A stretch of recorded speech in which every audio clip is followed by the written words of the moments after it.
Time to make it hurry, tell him he can take the freeway down. Run, run, Rudolph, reeling like a merry-go-round. Yes, time to a girl song, but the place you won't forget. A little baby doll that's proudly drinking wet. And then away went Rudolph, went like a paper jet. Run, run, Rudolph, now I gotta make it down. Time to make him hurry, tell him he can take the freeway down. Run, run, Rudolph, reeling like a merry-go-round.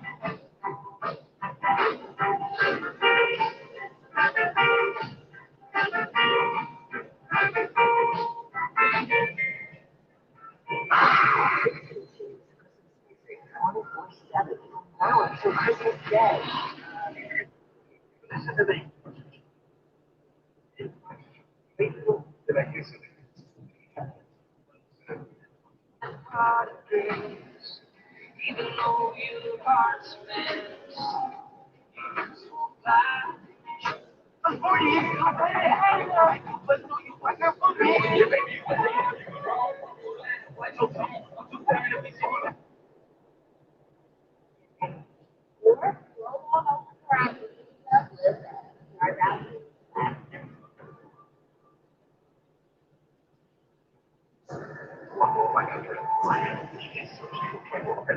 Stop it, Bill. All devices do. We weren't sure if this new experimental table magnet was going to work, but they had already signed off on 2 TV series spin-offs, the Penguin and the Gotham Arkham Connection thing. And that was before they ever announced a sequel to that movie. I'm willing to look the other way for Batman, but And that's because okay. So yeah, I'll compromise. yeah. Some of everybody else is gone. It's okay. So you sold the 500 head cells. We're going to go see, Joker, Florida, and Duke. And then when they realize it's an actual musical, we're going to walk out. Yeah, I saw it. But Alan, you feel like I feel like you're waffling because you came in running your stuff. Oh, no. What do you think? This is going to be the biggest This is, I still am going to stick to the guns that by the time it has finished its full run, however, you do have a caveat, I have to agree with Brandon, the tech has changed in the time it took to make this movie. The sensibilities have changed. The thing We've had a pandemic. We've nearly lost movie theaters. We've gotten used to HBO Max. We've gotten used to a variety of other venues in the ensuing years. I'm curious to see what happens because this movie was such a massive hit that people were in therapy trying to see. It's a and cushiony thickness, which brings relief too, so the days of sore rib noses are gone and through. When you're after soothing softness, a nose in need deserves Puffs.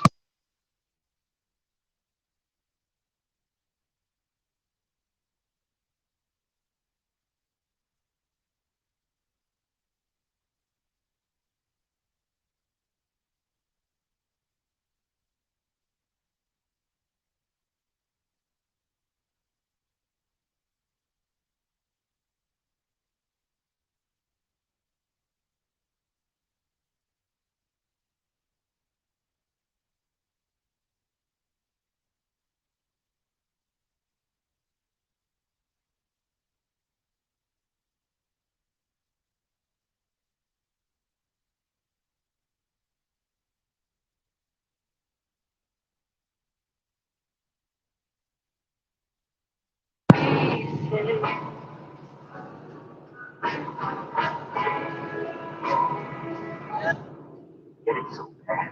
I found out it may be because they have a high risk factor, such as heart disease, diabetes, being overweight, smoking.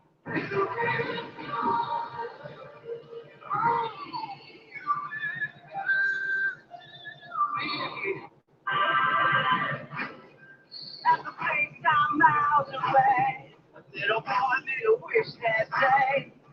Really count on like, hey, this lets me go out and do what I really love to do for 6 months. Then I can come home. You can't compete when you can't compare here. She ate the big mother of the world. Get up and get a flip out of her. I see they put me on memes and things on feed on my life without knowing the reason. I can do that. That's great. He says,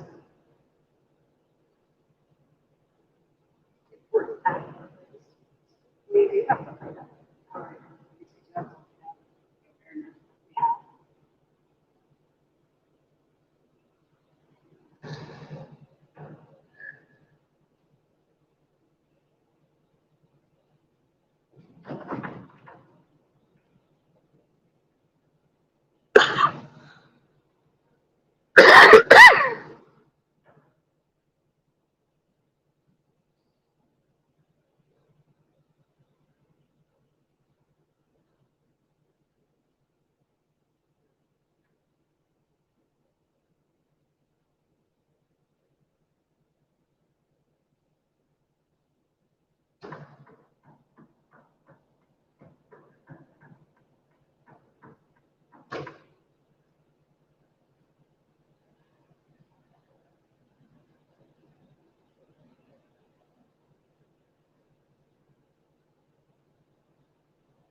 Well, where are you at now?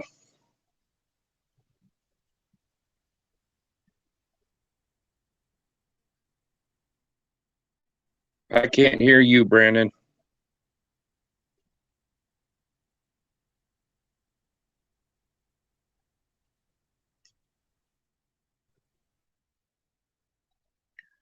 Brandon, you're muted.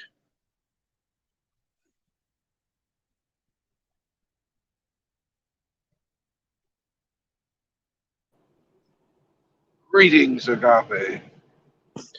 Hello. Where are you at now? Oh, I'm in Tennessee, just past Memphis. Ah, Memphis. Home of Graceland. And a shithole. Yep. How much farther till Nashville then? Pretty good distance. Oh, Memphis is at the southwest corner.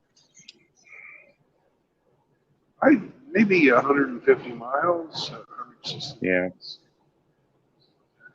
Actually, it's not that far. It's about 3 hours. Yeah. Well, it's -5 degrees Fahrenheit here right now, so it actually got colder when the sun came up. Excellent. Yeah. Yeah, I just did my rounds and got in the Kubota and went down into the south yards and the north yards and was looking for problems, and it's like -5, but it only feels like -4, so we got that going for us. Yeah. Warm front. That is something. You don't have to deliver. You're not scheduled to deliver till tomorrow, are you? Well, I wasn't, but they changed it. At least They my upped it? company did. Yep. Well, that sure is nice that they give you fucking notice on that shit, like in the middle of the night when you're sleeping. Yep, they do that. These logistics people have no fucking idea what it takes to get stuff from point A to point B in with restricted time limits. Well, I'm going to make it on time, but yeah. But they upped your schedule a day when they told you had this much. If you would have shorted it and stayed farther back out and went earlier, then you'd be rushing to get there. Well, if I hadn't got it loaded the night before it was supposed to get loaded, it never would make it on time. Yeah. And then miraculously, they'd need some more money to penalize you. Yeah. Sounds like your cough isn't getting any better. You got the Kufa AIDS or what? Oh, yeah, I've got hypergynocsyphilis. Dang. That lot lizard worked you over. Oh, no, it wasn't the lot lizard.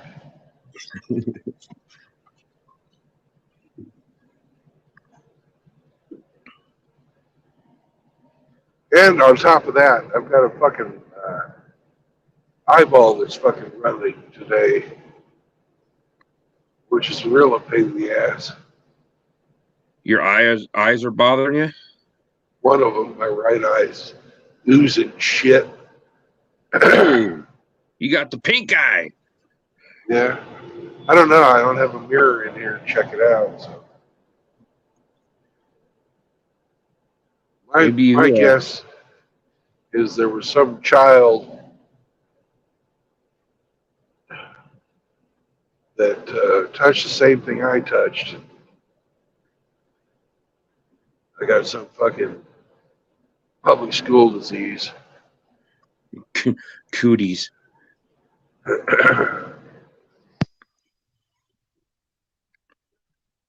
Well, hopefully it doesn't all fester up and give you any problems.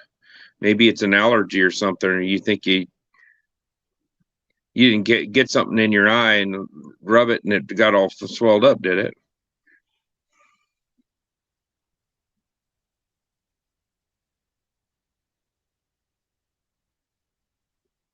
Sorry, blowing my nose. Didn't figure like you need to hear that. Well, I hear you Oh. grunting and groaning all the time, anyways. Yeah.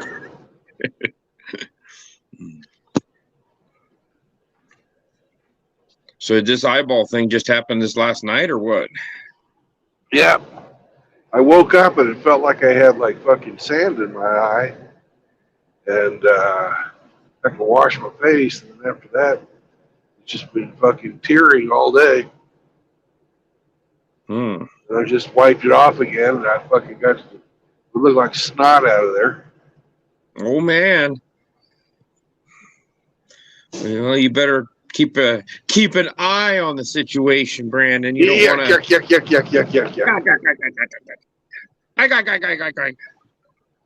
What I am going to do is take a fucking 34 reset at the end of this fucking trip. Yeah. Spend the night in a hotel room and fucking see if that helps me out. Yeah. Hopefully it clears up. You don't need to be going to the. I mean, you have to go to a minor emergency or something to get some kind of salve or something to get into your eye, and that's going to suck trying to drive with one eye and one eye got goop in it. Yeah, it sort of fucks with your depth perception, that's for sure. Oh hell yeah. Huh. So you're going to drop that delivery there, and then just going to do your 34-hour reset in Nashville. Yeah. We'll go get some of that Memphis chicken or Nashville hot chicken and just rub a little of that hot sauce in your eye. It'll kill anything that's in there. Okay. It's a great idea.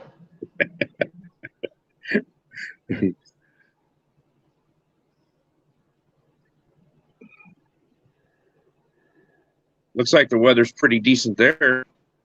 Oh yeah, it's gorgeous. Clear, not windy. It's supposed to get nasty later this week, but it ain't nasty today. Yeah, get ahead of it and then park, and you don't have to worry about it. It'll rock you to sleep. Yep.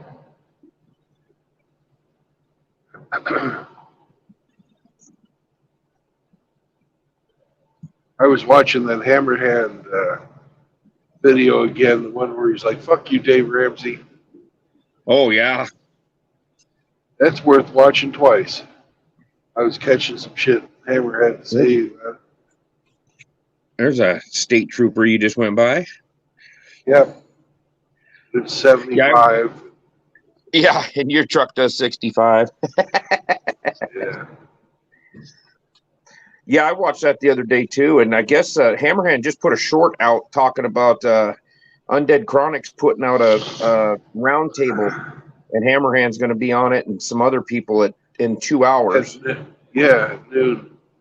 And then I guess it's 11. It's 2 hours.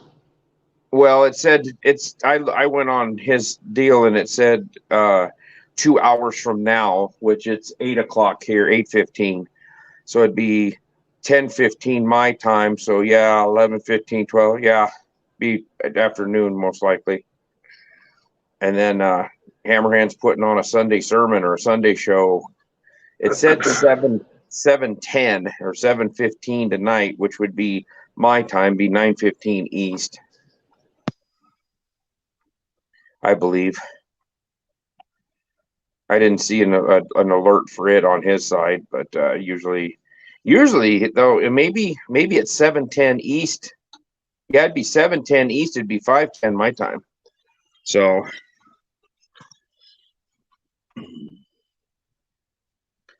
it would be 6:10 Central. Yeah, I'm gonna need my navigator to pipe in the feed, because he always like brings me the audio of Hammer streams when I'm driving. Well, you shouldn't be driving by then. You'll be done. Well, for the round table. Oh yeah, for Undead's round table. Yeah, you'll still be driving. You'll still have over an hour left probably on that deal. Yeah. Oh shit. I woke up at 4 o'clock this morning, so I look at the phone and Kush is on. You're on. I'm like, geez, everybody's burning the after midnight oil.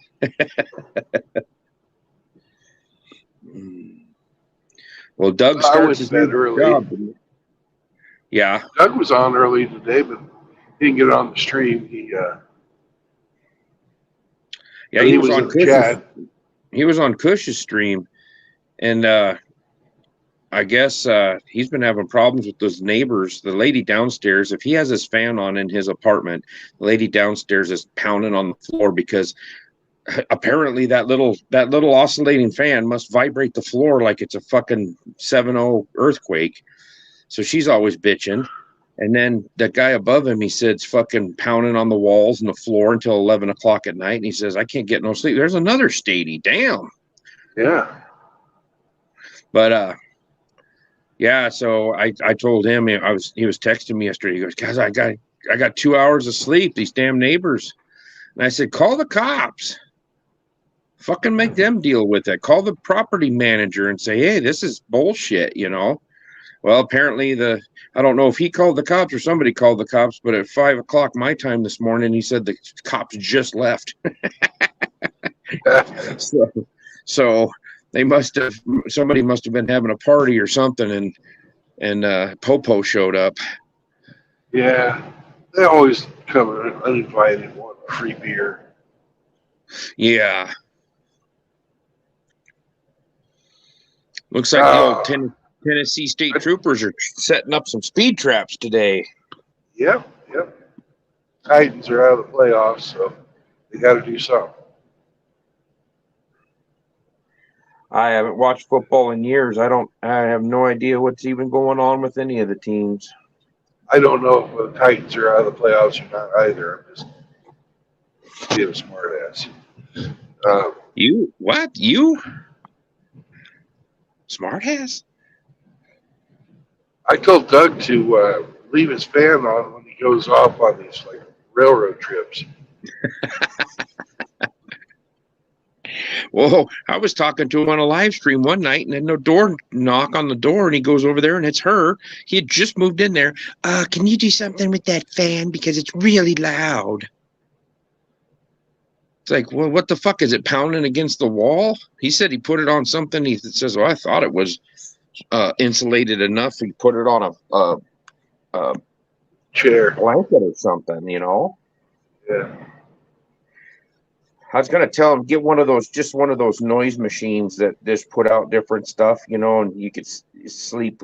It puts out crickets or water running or any of that stuff, you know. You can get them online, or hell, I think they even sell them at Wally World. They don't vibrate, you know, like a fan, so she doesn't have nothing to bitch about if it's just something real low that you got to have that white noise around you to help you sleep. I know people that have the ringing in their ears. A lot of them run with a fan or something on there. Yeah. And then the first thing you do, buy yourself a fucking pop-up trailer. Fucking move out to the fucking cheap-ass fucking trailer park. Yeah, they got their problems too. Yeah, they do, but it ain't the same. And you can generally solve that with a fucking fist. Well, I know he's got a year lease on this place, so if he breaks it, he loses his deposit. But I don't think he gets hit real hard. I was gonna tell him just stack a few checks, get yourself a more reliable ride, and then start looking for a different place, you know. Yeah. Have you ever gotten out of a rental place and gotten your deposit back? Yes. Wow. I never have. And I'm generally a clean person. Yeah, they use that. That's basically just an extortion that you don't expect to get it back because they'll find some little reason.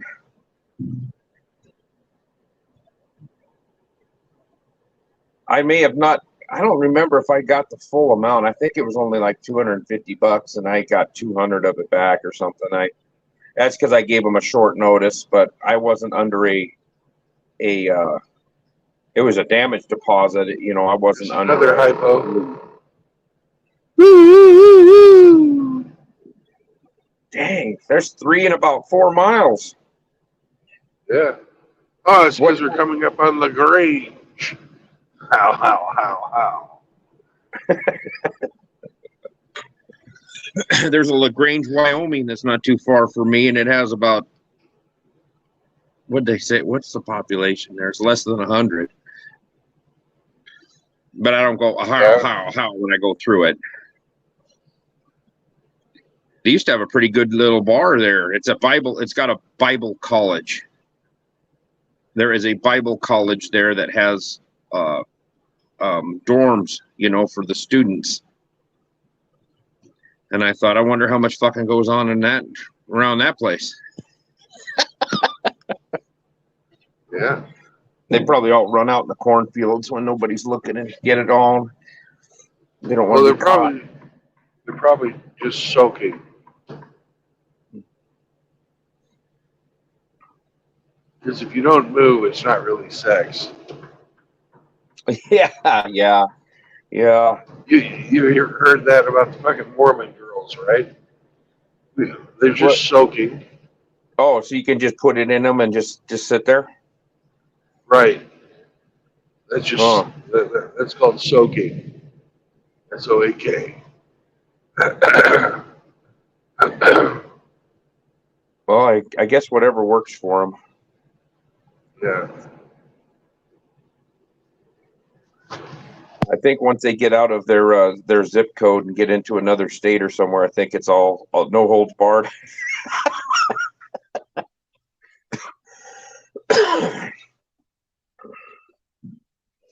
That's like that. I can't remember the name of that town. Like the Amish when they do their fucking walk around thing. Oh yeah, they get was it 2 years? I don't know how long they get. But they can go do anything they want, and then they got to decide whether they want to come back to the community or go out on their own. And it's surprising most of them go back. You know, they probably participate in the drinking and drugging and fucking, and then they realize, oh, man, there's a lot healthier lifestyle back home. A lot less drama. Yeah. You don't hear of very many of those Amish girls coming back home with a bastard child, though. No, you don't. But you hear a lot of them getting fucking tattoos and shit. Yeah. Oh, yeah. Well, I couldn't imagine. Well, it's just basically like when a kid goes off to college. You know, if they've lived at home their whole life, then they go off to college, and then it's debauchery 101. Well, have you heard of the Amish practice of boarding? Boarding? BOARDING. I've heard of waterboarding. Well, what they do is they fucking, the couple sleeps together in the same bed, but they put this board between them.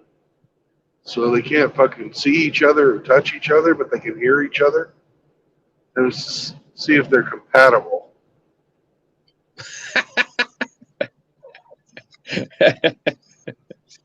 So it's like a preemptive deal before they're married.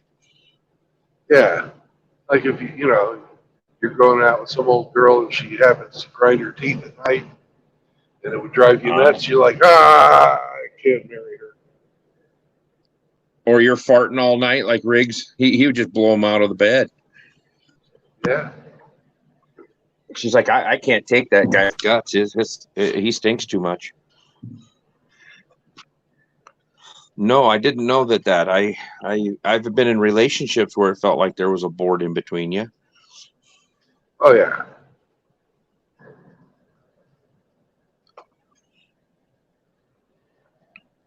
those relationships don't tend to last. Well, a lot of times they end up in what they call a divorce. Oh, okay. Where your spouse becomes your roommate, and that's about it. Yeah.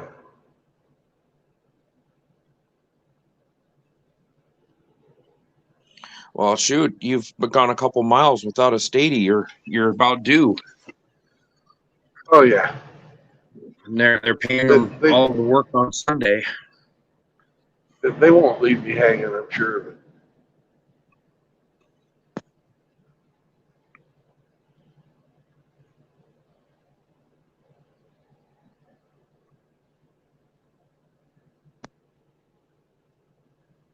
Have you seen any advertisements for any sex shops on the big Yes, billboards? I have. I know going across Missouri, going from Kansas City over to St. Louis. God, you get near Columbia, Missouri, where the big college town is. There's like porno shops everywhere, and they advertise on the interstate. Truckers welcome. Truck parking. It's like, geez. Thought The that was best the one I Bible. saw is that best one I saw was in Arkansas. There's this Triple X store and this fucking motel in the middle of fucking nowhere. No towns around or nothing. So I would have to say that it's probably a bordello. Most likely.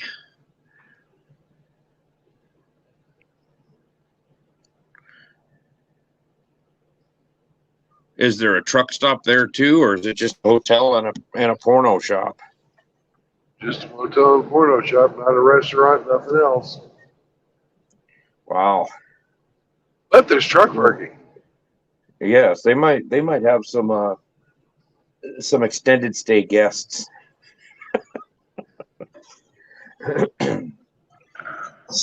Stay by the week, work their normal shifts.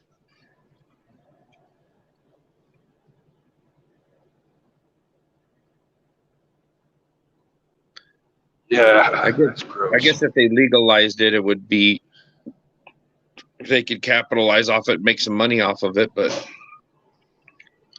Well, they do anyways, you know. If something like that's going on, you know the sheriff's on the take. yeah, somebody would have to be turning a blind eye to it.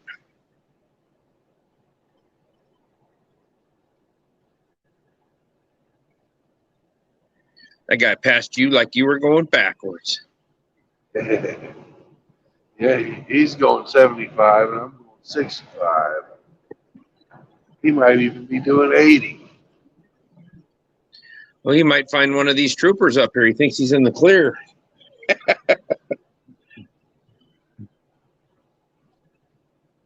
They'll give you a couple, you think you're in the clear, and they start hauling ass, and there's one down the road. 166 miles to Nashville.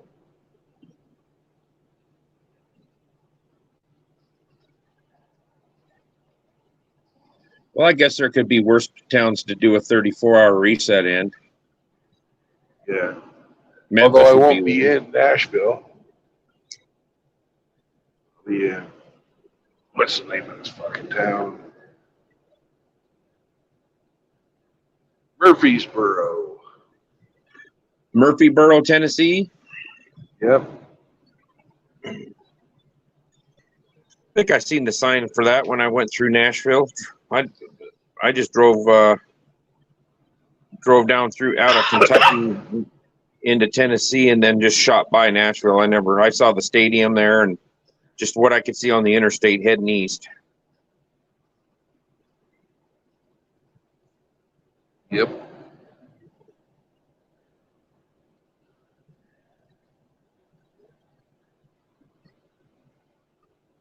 Well, I'll check back in with you a little later if you're still around. If not, I'll see you in a stream or two. Yeah. All right. Have Be a safe. good one, Abe. Bye-bye. Yeah, later. Hey, if you see Hemi, tell him I miss my navigator. I'm hoping he shows up for Hammers or Chronic's stream.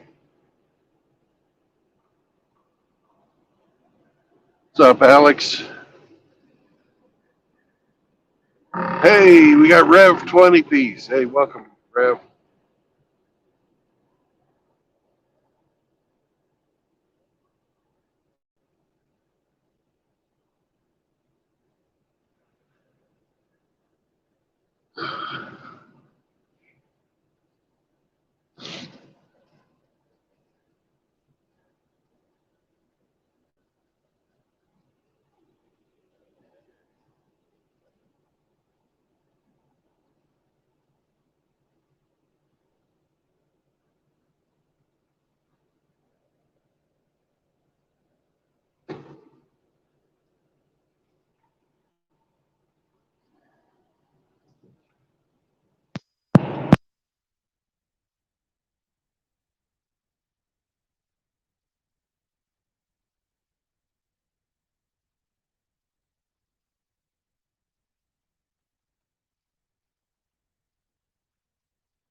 What's up, Alex?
All right, Rusty, welcome. Emmy, I'm going to need you over here in a bit.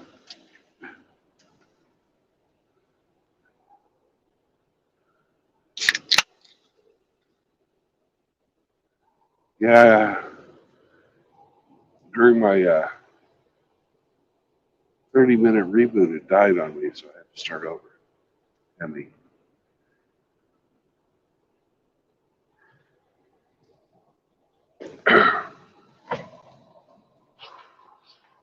And Emmy, if you could pipe in the MGTOW roundtable, that'd be great.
Sorry, Emmy. Did not see your request for link until just now.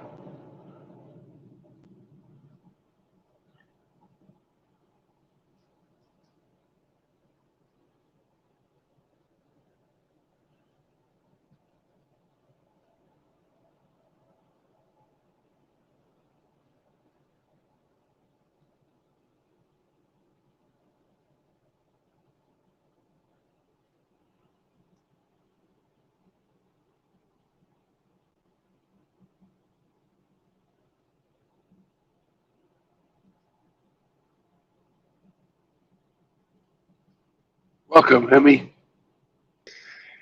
Good morning, Brandon.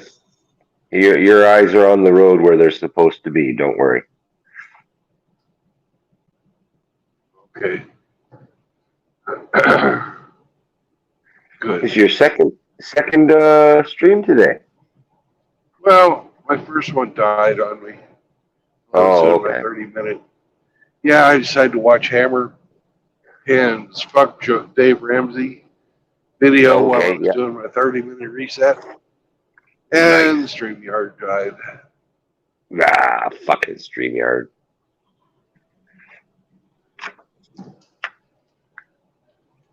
How are you today, big guy? You feeling better? No. No, still feel like shit, eh? That's no Yeah. good. Moved into my eye now. Oh no. When I get done dropping this load, I'm going to do a 34-hour reset, get a hotel room. Oh, nice. Get a real bed for a night. Yeah.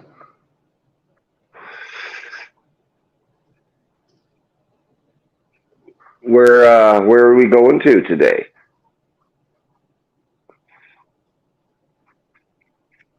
We were going to Murfreesburg or Murfreesboro, Okay. Tennessee. Tennessee. Nice. It's up by Nashville. Okay.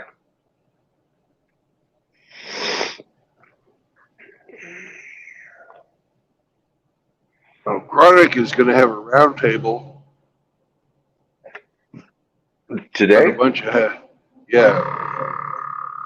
And I was wondering if you could pipe that in. I think it's going to start about 11 o'clock. Certainly, of course.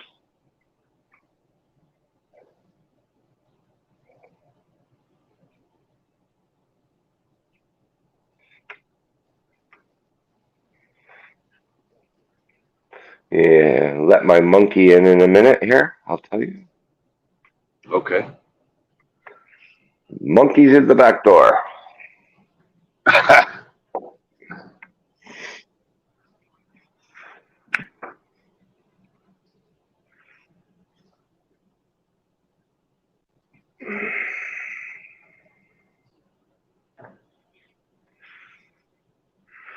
All right.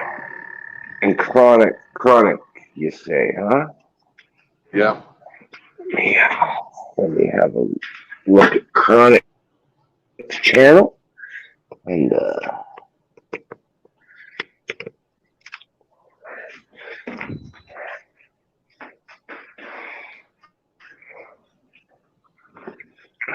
were you a Dave Ramsey fan at one time, were you? Or no? Well, yeah.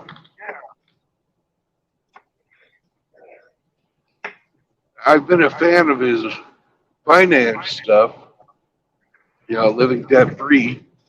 Mm-hmm.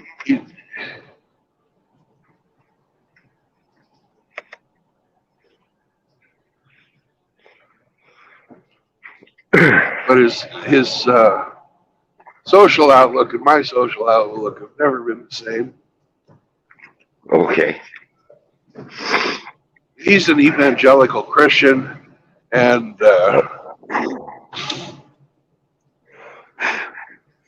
there's nothing wrong with that, but the church that he goes to is one of those mega churches. I don't agree with any of that.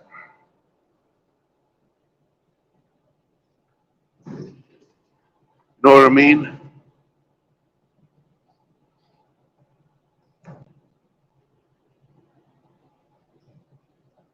Yeah, those mega churches. All about money. Yeah, and he's all about, motivational speakers and shit like that. I don't believe in any of those guys either. Yeah. Praise the Lord. I got to go get in my G5. Bye. Right.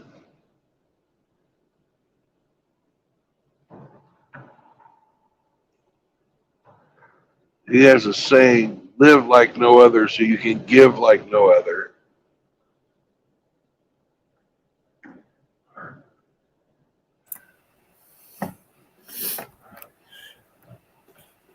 And he's very, very, very blue pilled, like Hammer was saying. Yeah.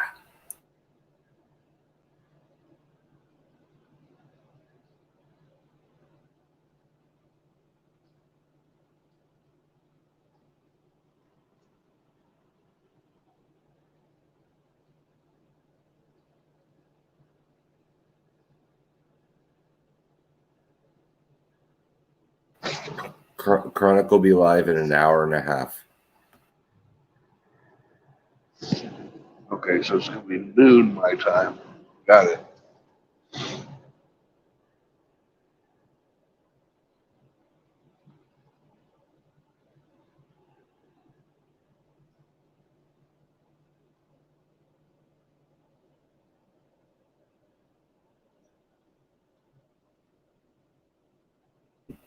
Oh, it's going to be Better Bachelor, Ribby, Hammerhand, and Sandman.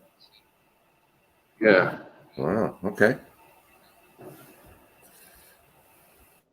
They're going to complain about getting hit.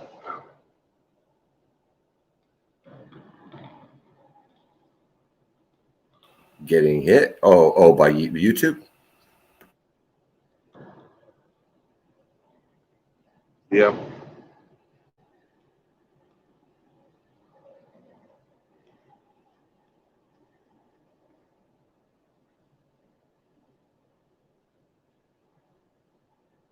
It's funny how the internet went from the wild, wild west to the most regulated place on the planet.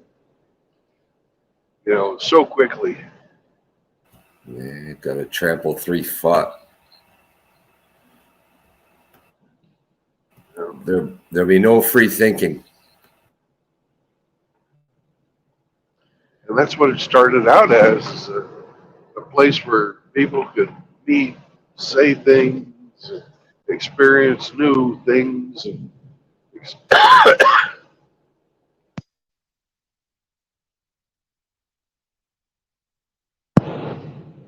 try out new ideas. It was completely,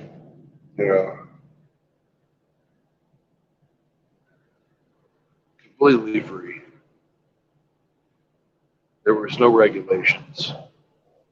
Nobody stopped anybody from doing anything. Sadly, I think that golden age is past us. Never to return.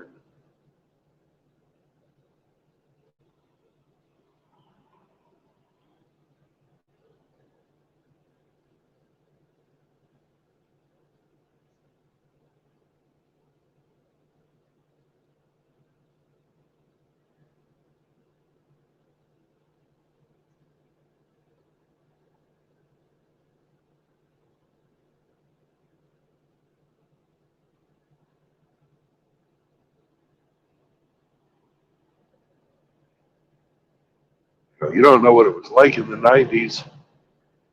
Everybody was on dial-up, but still. Oh, I remember, my friend. I remember the old 1800 baud modems, Yeah.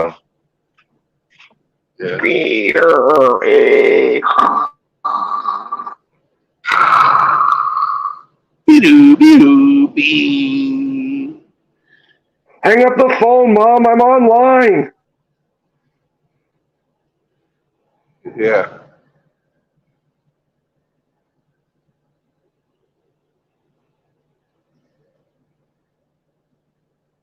I want to try this 101 Travel Plaza one of these days.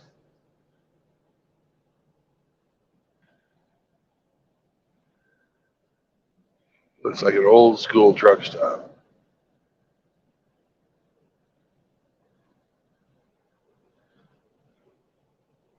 That's good because you're an old school guy. I'm an old school guy, that's for sure. Hopefully they'll let me in there with an automatic transmission. Right.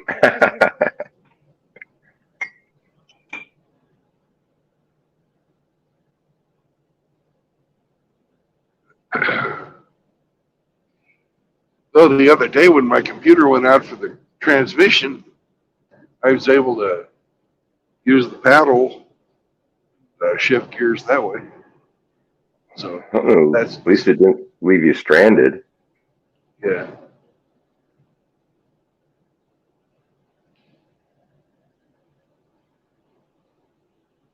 I'm thinking though it probably would have left quite a few of my younger driving compatriots stranded, not knowing fucking what engines, the engine should sound like, and not paying attention to what the RPMs are. Like this thing cruises, it loves to cruise at about 1200 RPM. That's its happy spot.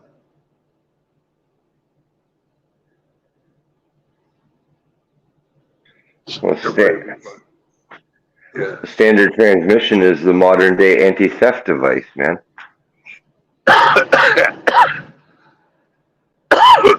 Yep.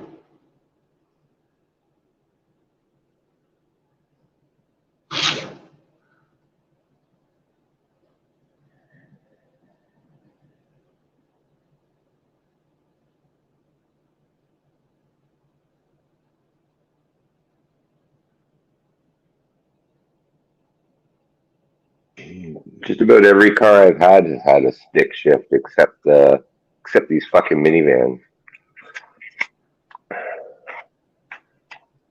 I remember back in the early '90s, they had a mini or late '80s, the first generation minivan. You could get them with a stick. That was pretty weird. Well, it used to be that automatic transmissions were extra. Yeah, an option, right? An expensive option too. And my dad would never spend the money. So every car we had when I was growing up was a stick.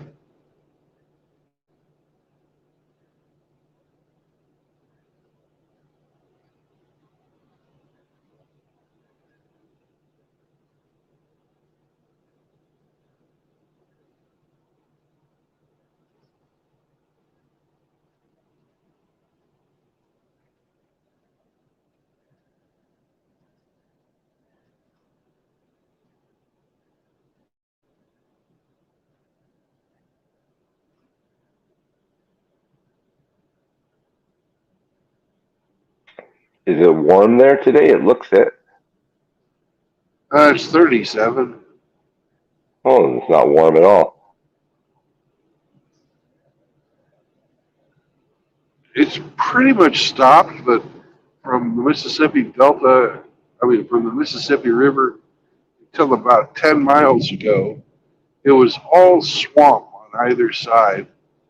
And in where the sun didn't shine, all the swamp had a layer of ice. So it's been cold.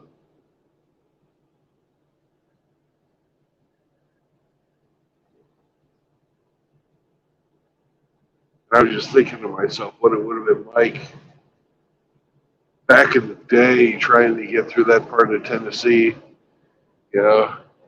Miles and miles and miles and miles of swamp. Yeah.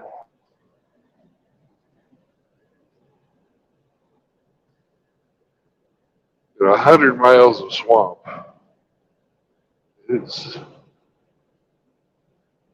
far western Tennessee is not good country. I wouldn't want to live there.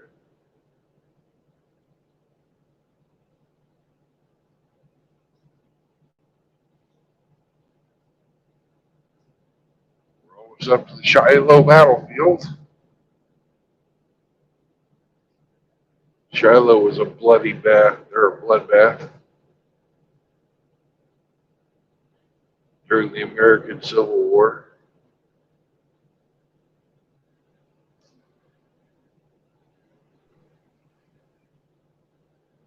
We didn't do much early American history, so I'm unfamiliar with that battle.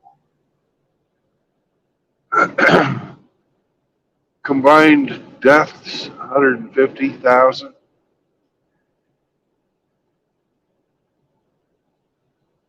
Not as bad as Gettysburg, where they lost 500,000, but pretty awful.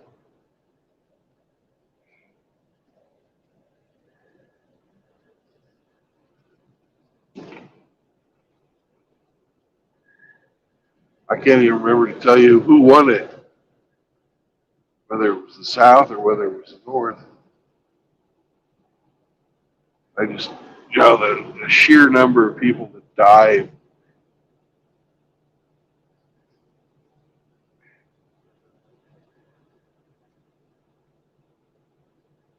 And that the governments would be willing to accept that type of casualties, and the people put up with it.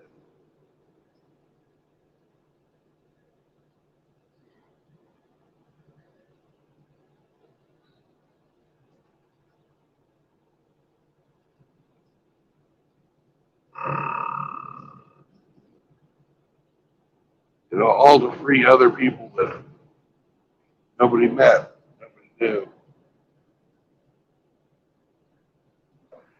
Yep.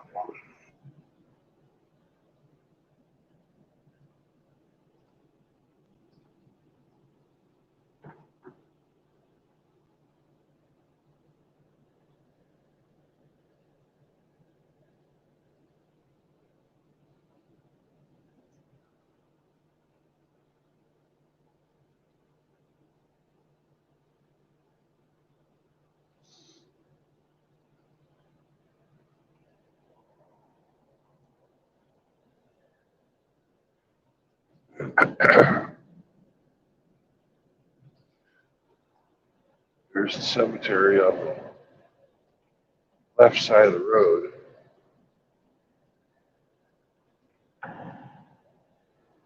It's fucking huge.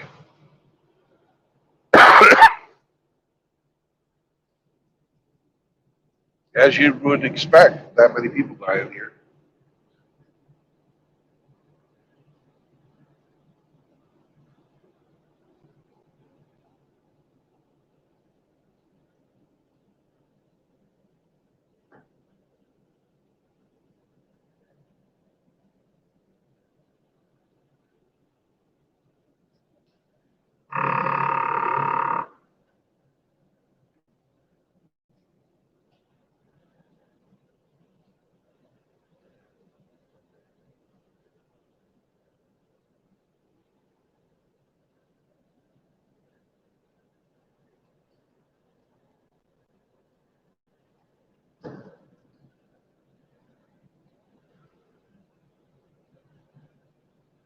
Let's see, the last time there was probably any fighting in Canada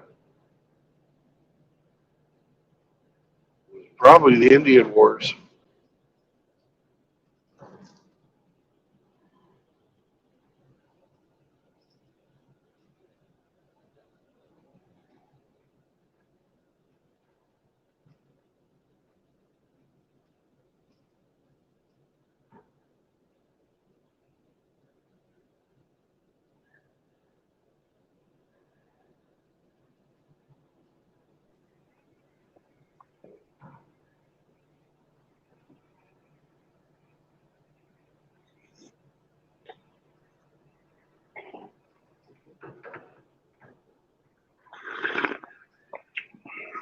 We would have fought with you guys after the Indians, probably. The War of 1812? Destiny thing. You tried to take Canada.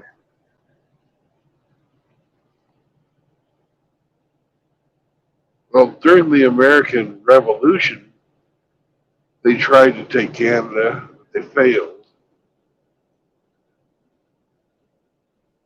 Yeah, Laura Secord foiled the plan.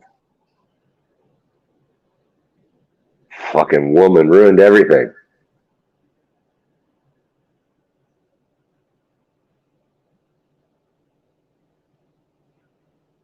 In the War of 1812, the British attacked the U.S. The U.S. attacked Canada back, especially in the Great Lakes area.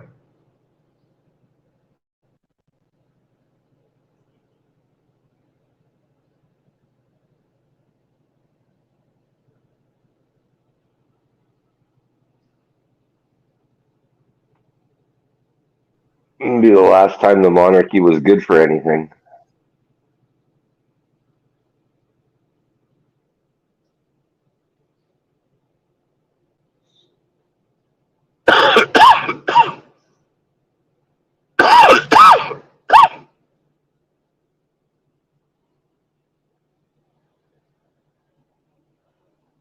Worse, is it moved into your chest? Oh, yeah. Up until World War II, America still thought that Britain would try to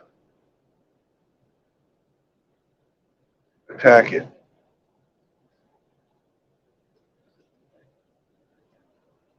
Then after World War II, that all changed.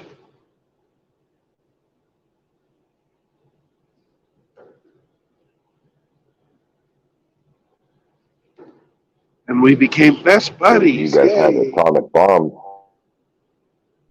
Atomic bombs will do that. Yeah. Well, that and Winston Churchill was like, hey, we could really use some tanks, planes, bullets. Old buddy, old pal, America pal. The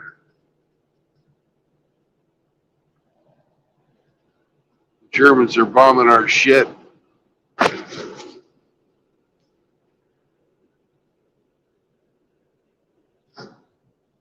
The U-boats are starving the island.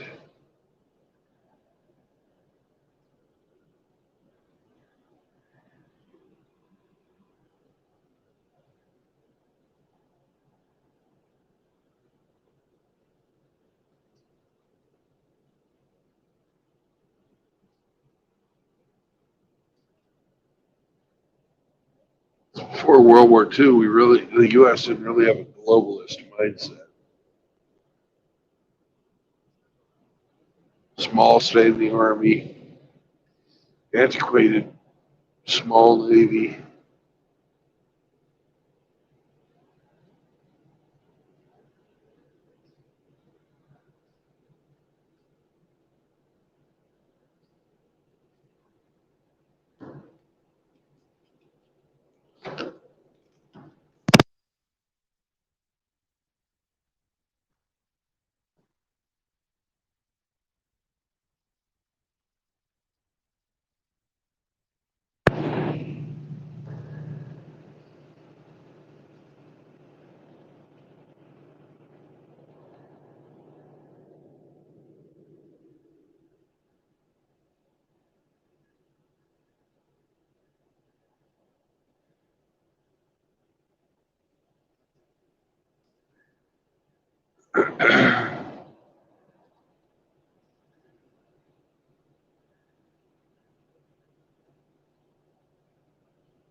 Yeah, the land between the lakes state park up here pretty close.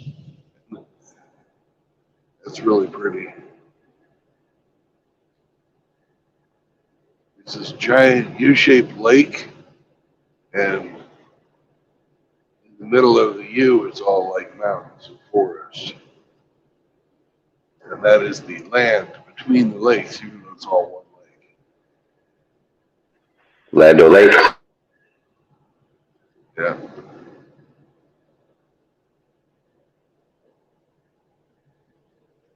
But if you look at it on the map, it's all one lake. Yeah, this is also the Bedford Forest State Park on the other side of the highway.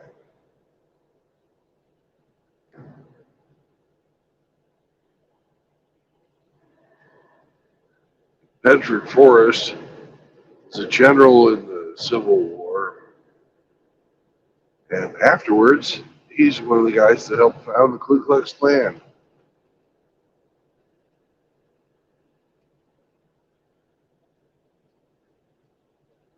They still have a fucking state park named after it. Go figure. This is like one of those.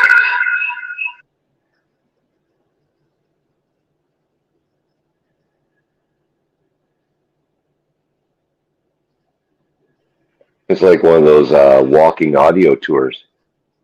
Yeah.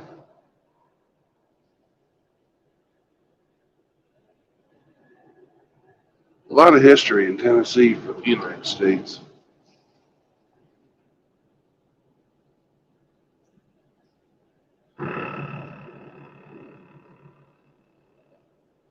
Davy Crockett, Jim Bowie, run around here.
In your opinion, Emmy, what are the best cough drops?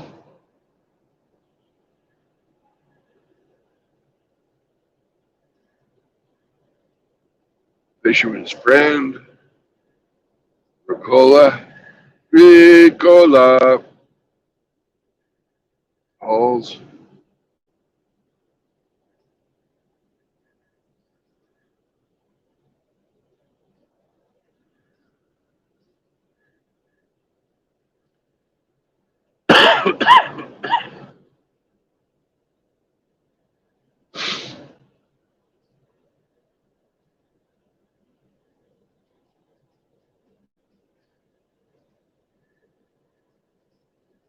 Do you get Buckley's down there?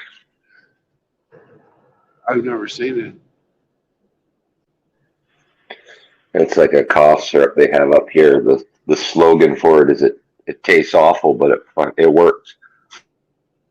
Oh. It's awful shit. I think it makes you get better just because you don't want to take it again. Yeah, I'm taking Robitussin right now. And it tastes awful too.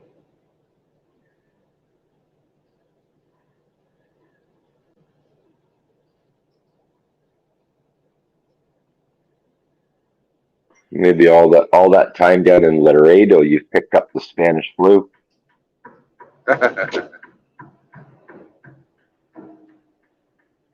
Maybe, maybe.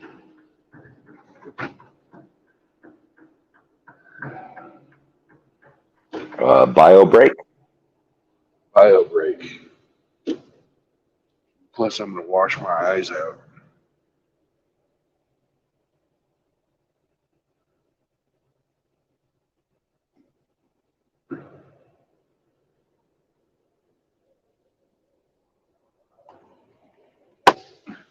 My right eye is almost glossed over with shit in it.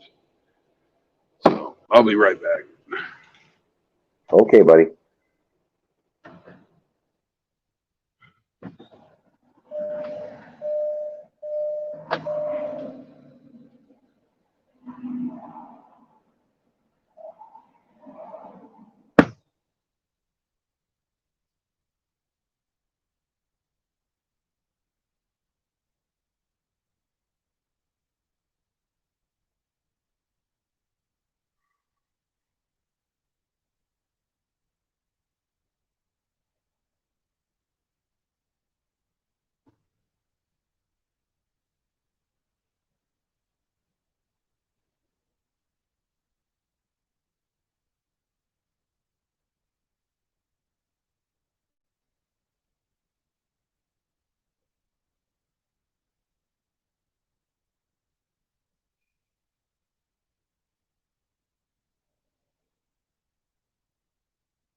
Okay, so we're gonna warm up the game. We're gonna get the crowd warmed up.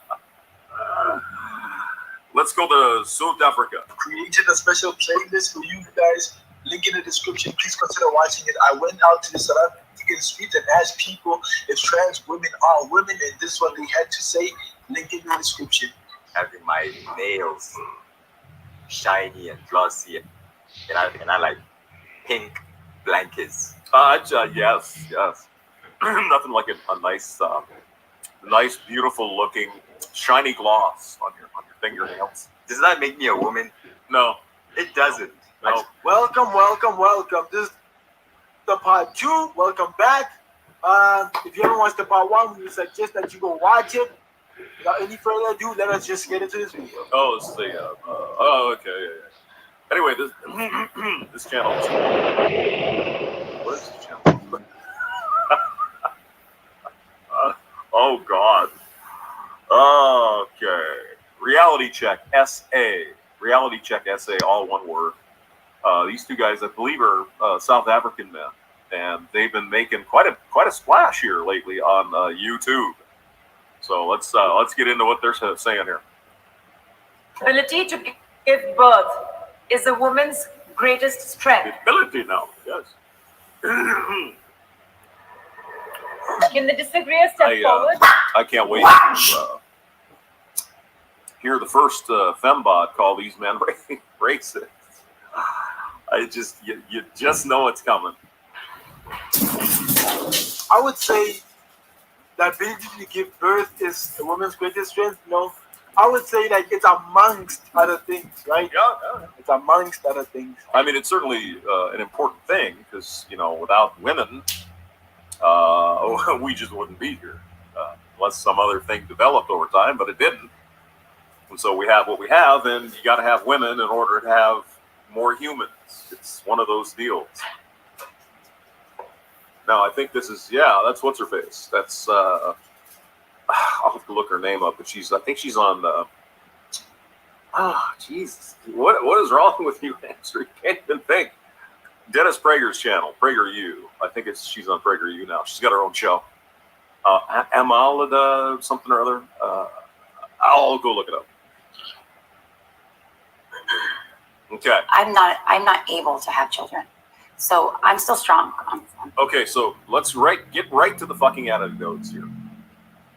So you can't have children, but the vast majority of women in the world can probably produce children. Do you see? On average, the trend. Do you understand the corner case? Okay, gotcha. Funny, I'm physically strong. I'm smart, and I have a lot of strength. I don't believe that having a baby is the greatest strength, because not all of them. Well, I mean, it's one of the certainly one of the more unique things in this world. Could you give women something? Could please just let the women have something? Come on already. Jesus Christ. I cannot have kids due to medical issues from a medical procedure that I had when I was younger. Was it an abortion?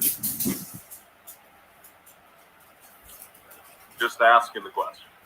And it's a hard subject to talk about.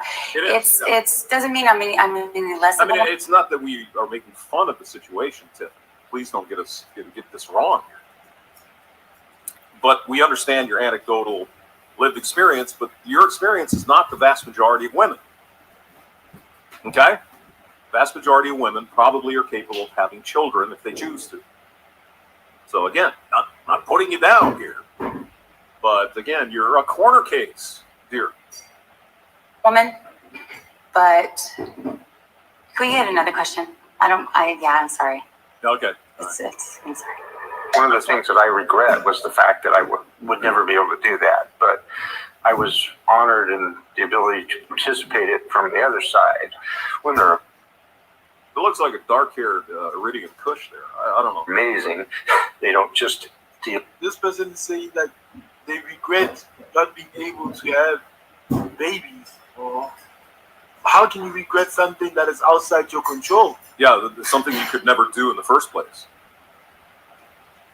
Because I believe this is a trans woman, and if you're built with male parts, you just, I'm sure, probably science will figure out a way to do that, where you can get a transplant of some sort. But if you don't have that done, you can't have children as a female. You know, you can certainly have children as a. Oh yeah, Right? yeah. How? Like, it doesn't make sense to me because biologically. Does any of this make sense?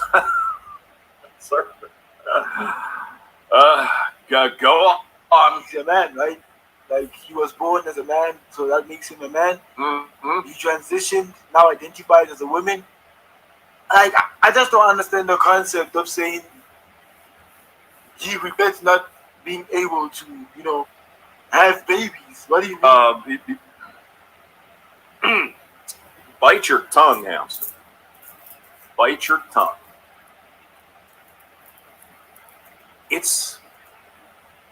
Well, bite your tongue. Go ahead. Like, biology decided that you are not going to have babies. It's not inside your influence of control, right? Go with that. So. While giving birth is not a woman's greatest strength, I do think that only biological women are capable of going through that process and bringing life into the world. I need to push back on that because we're also thinking that trans men and trans masculine people can also give birth as well. And I don't think it's fair to just set it on one group that says that just biological women. Yeah, that's fair enough. Yeah, if you're a woman who transitioned into the male costume, you probably can still have children unless you have the parts removed. You said it yourself. Trans men. Yeah. Trans men, meaning that they transition, right? They are biologically women. They are female. Yeah. They're still women. They still have ovaries, fallopian tubes. Yeah, they're still women by DNA. I mean, where does all this craziness come from? Well, let me share my humblest of thoughts with you. It's been the foundation of feminism forever that men and women are exactly identical. There's no difference whatsoever. Any difference between men and women is a societal construct. So men and women are exactly the same. Biologically, it doesn't make any difference. We're exactly the same. It's a fundamental plank of feminism. And it's a fundamental plank of the societal thing. Right? Everything is based on society, not biology, not evolution, not anything like that. God or Allah or nothing. It's based on the society. And so, thus, clearly, the end goal of that is you could be anything you want to, snap of your fingers, right? You could be an androgynous person and call yourself whatever the fuck you want to call yourself, because we are the same. There's no difference, of course. The pushback from TERFs, of course, is that, wait a minute, whoa. Women are distinct and different, and we need, certain things, and special this and that.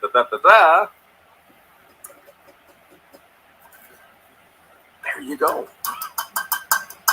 It's crazy circle of crazy is what it is. By biology, basically. So yeah. With people saying that men can get pregnant, that's BS.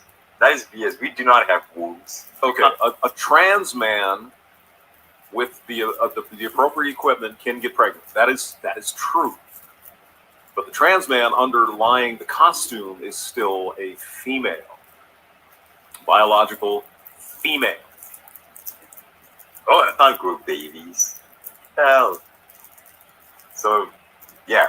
So, what you saying that trans men can get pregnant? No, you should always refer to that group as female. Only females can give birth or make babies. Yeah, you see, this is where I don't necessarily have the biggest problem with someone who believes that they want to transition, they want to be the other. Okay, some people think that's going to help their lives out, and maybe it does. Good for them.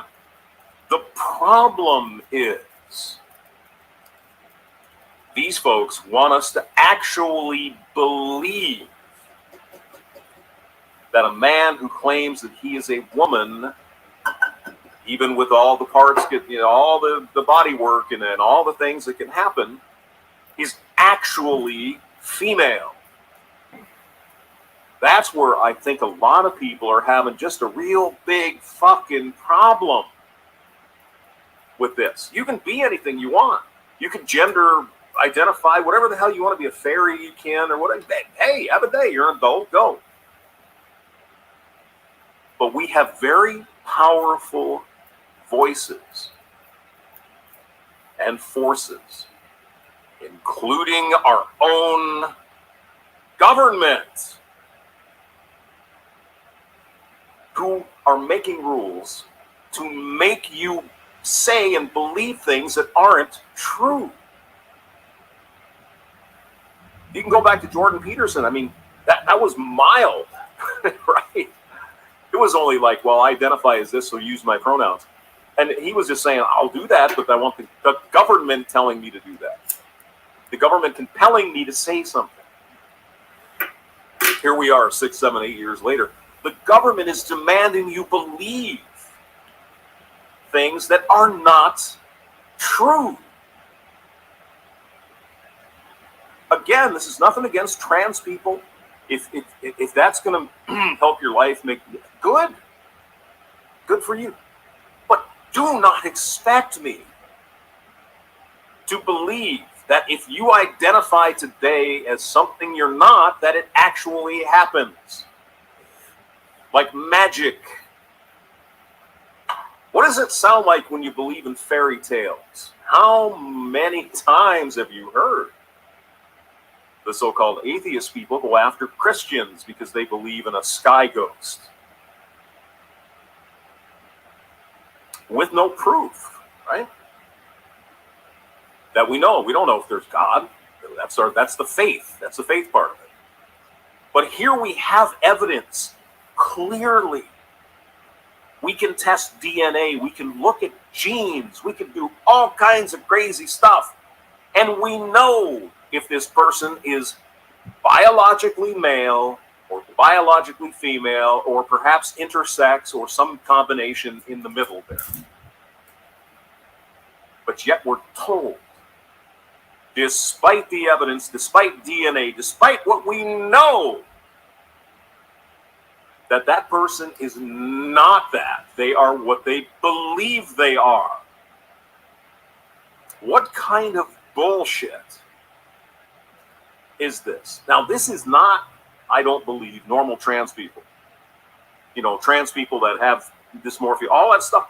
It's nothing against you at all. This is against the radical weirdos that honestly believe or want us to believe that if someone says they're a female and they're actually male, that it is boom, like that magic, and it happens. It's just unbelievable. That's the world we're living in right now. And it's not just a fringe group. It's not just some people making a bunch of noise. It's the fucking government telling you, you must thus and shall. And it's not just in the United States. Let's continue. Not men. Have that power to just give birth. And we have to be very clear when we look at the nuances of birth. I recognize that there are people who have different. That's Amala Ekunu. I looked her name up. Hold on. Amala Ekunobi. She is on, I think, Dennis Prager's outfit. So she's really, really interesting. So listen to her. Different identities. There are biological women who identify as men and then go on to give birth. I would argue, however, that those people are still biological women. Yes. Biological women, Right. and Yes. I know that is something that can offend many, but that stands as my belief. Don't say your belief. It's the truth. It's reality. Yeah, it's the Yes, truth. that's right. Don't sugarcoat it. Say it like it is. And if they can't handle it, then meh. Yeah. Well, here's Like the problem. how did we get here? How did we Gentlemen, here's the problem. Just as I explained previously a few minutes ago, This is not just these people saying these things. Again, I don't think most people would give that much of a shit, you know? It's the government coming in and saying, you thus shall. That's where this is really fucked up. This is getting beyond the comprehension here. Now, I just think some of these folks just want to push it as far until they get pushback.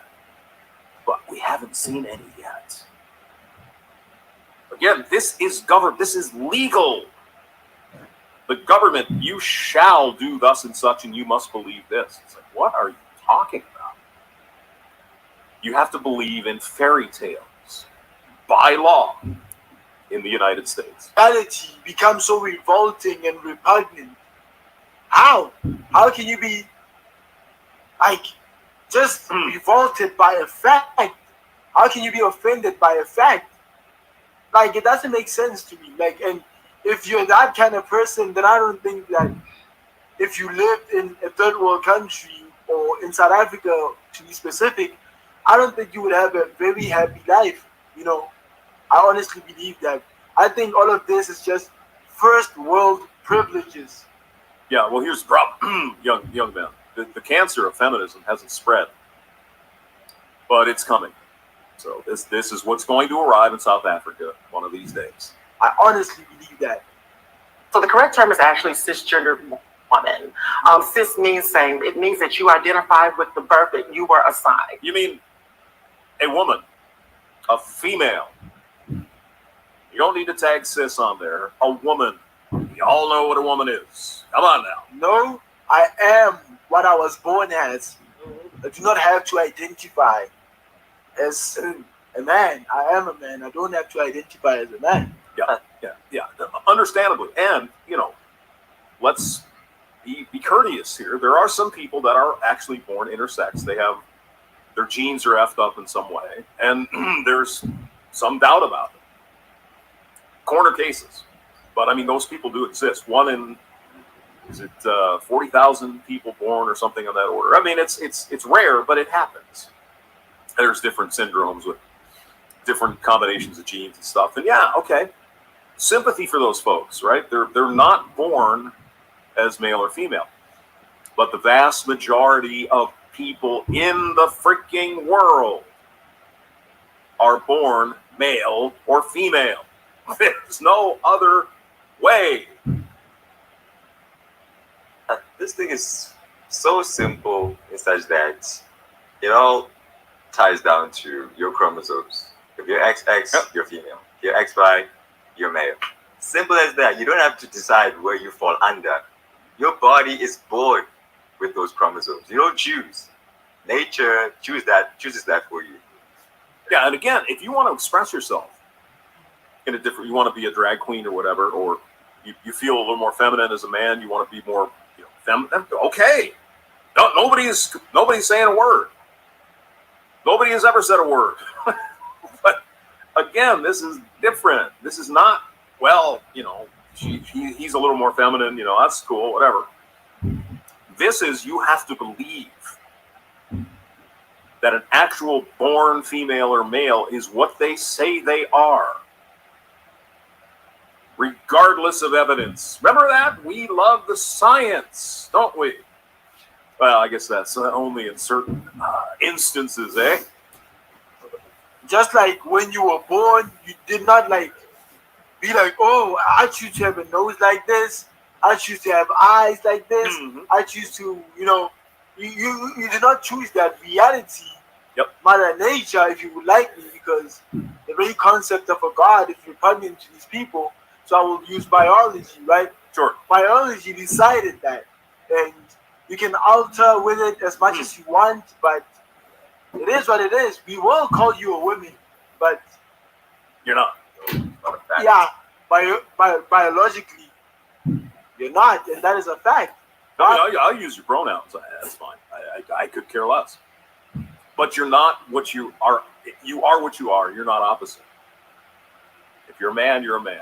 You could be a trans woman.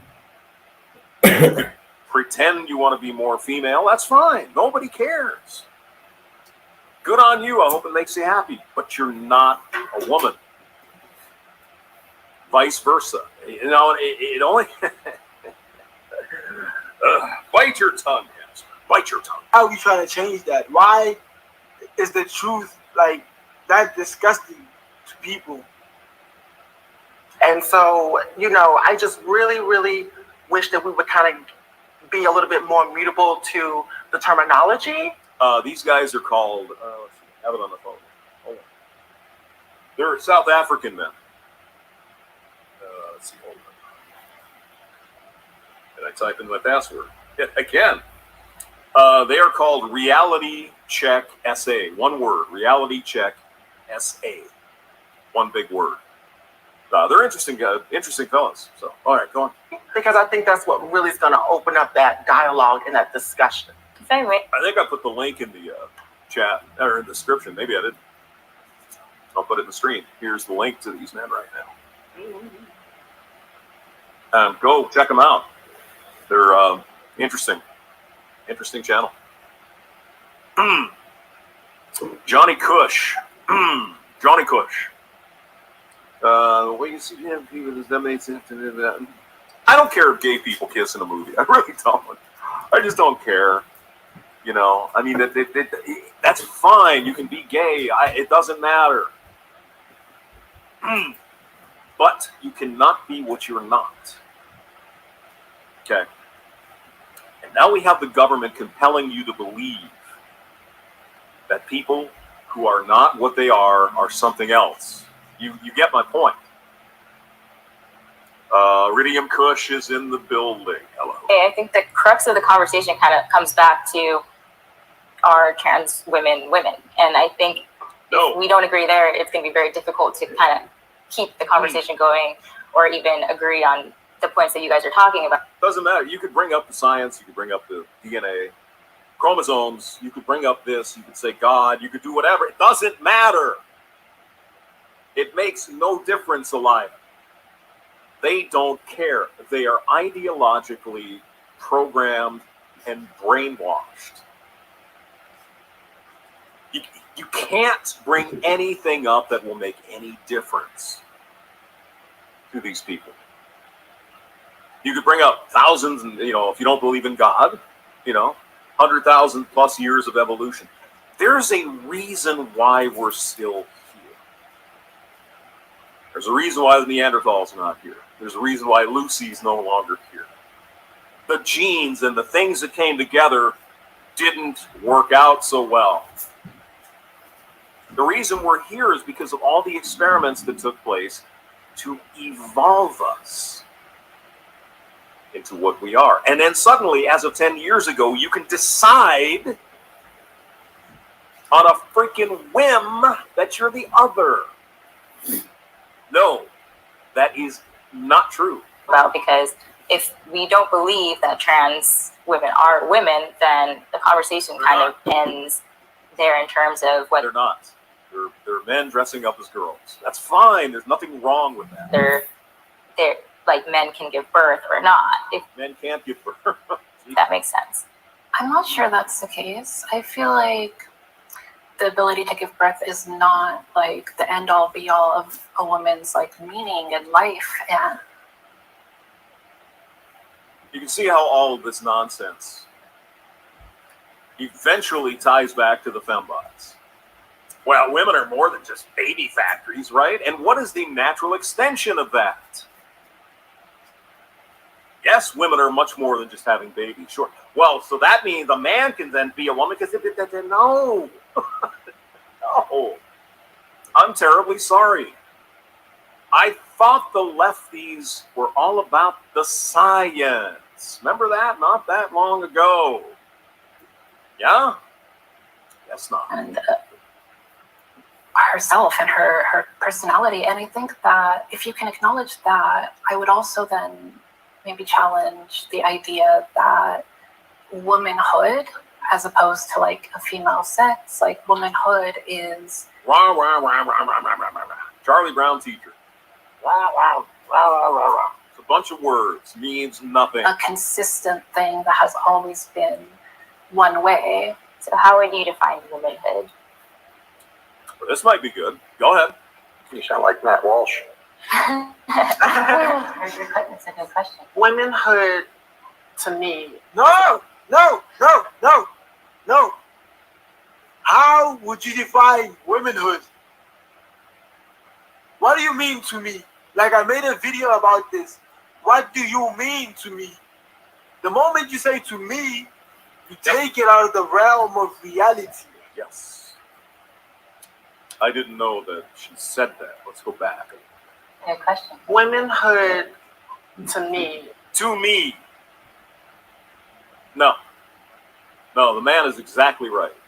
Once you say, well, here's what I believe it is, that doesn't matter. What is the fact?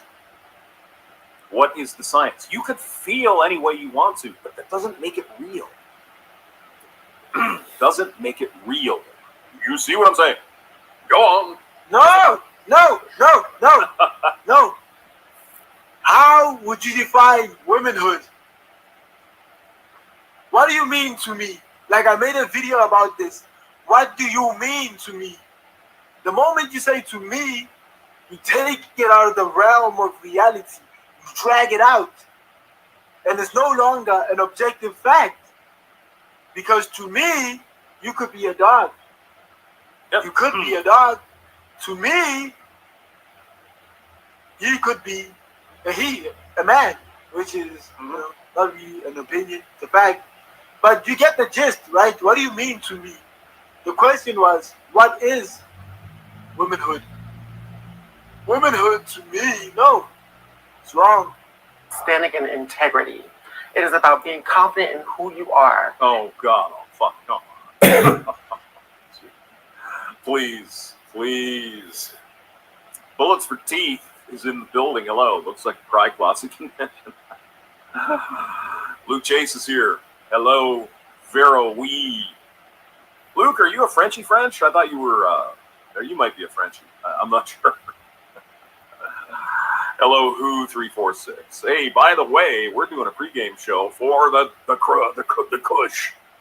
Undead Chronic's got a big live stream at 12 o'clock in about 30 minutes from right now. So I think I put his link in the description for that. So you don't want to miss out. Sandman's going to be there, Hammerhand, all kinds of people. So it'll be fun.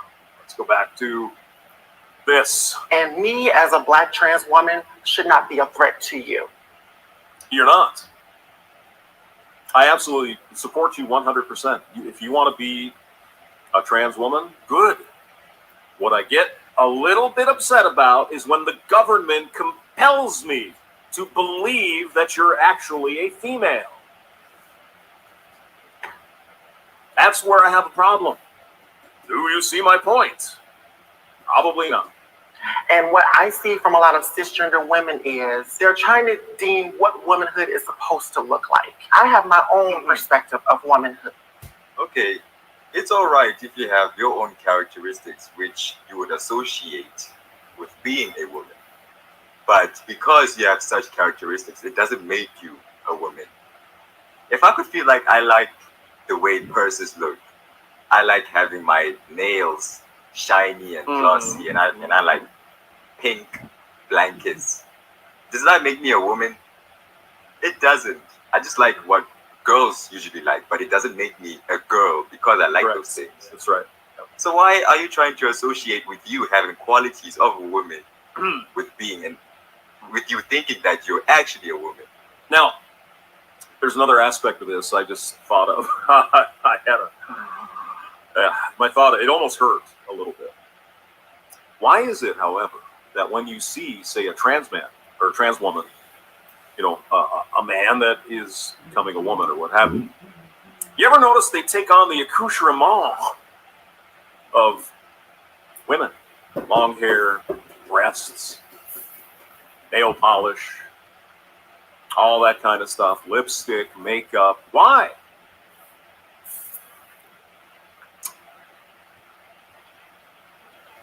Just curious. You just think like a woman, but you're not a woman. We can coexist in the same. A lot of cisgender women is. Nobody is saying you shouldn't exist here. If you want to be you, your pronouns are he and her, her and she, or whatever. It's fine. That's good. Yeah, great. Lovely. But when you have the government telling me, hamster, this is actually a female, when everyone knows this is a trans, it's actually a man underneath makeup. When you have the government compelling you under law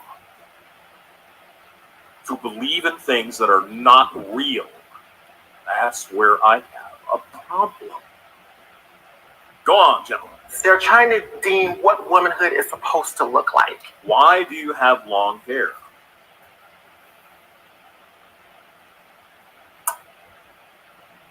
Why do you wear makeup? Why do you probably have jewelry on? Why do you get your nails done?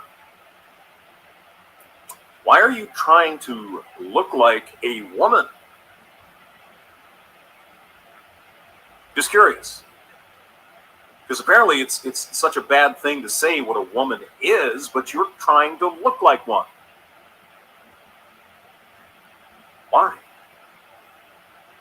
I have my own perspective of womanhood. True. So if you have your own perspective of womanhood, that means it's your opinion. Yep. Right? So don't involve us in your opinion or your truth, like you guys like saying it. Don't involve us in your truth. Keep your truth to yourself. Mm-hmm. We can coexist in the same world, but the reality is we get so stuck on parts. Having a vagina is not the only thing that makes you a woman. But it is a pretty good goddamn indication that you're a woman. Pretty fucking good indication. Just like an indication of a man might be he has his dick and balls. It's not the only thing that makes you a man or a woman, your parts, but it certainly is a good indication. Science. I agree. It's not the only thing that makes a woman, but it's amongst other things. It's I'm kind sorry. of important. Yeah. It takes integrity. It takes courage. It takes lifting other women up. Oh, Jesus Christ. Okay. It takes those things. And I learned all of these things in my gender studies class in college. To begin to define womanhood. And there's so many other different things. Women hold up half the world. Can I ask you a question? Sure. Yes, please. Okay, so if I were a white person and I said blackness is about integrity and courage and kind of the same thing that you used to define womanhood, and then I said I want to transition into a black person and I'm white. She looks like a young Mariah Carey. How you doing? And I'm redefining what blackness is to fit what I view it as, right? There's no objective reality of what blackness is. Would you consider that appropriation, or do you think that's something I should be allowed to do? That's a very good question. And let me just bring this up just for 1 second. I hereby from today identify as a black person.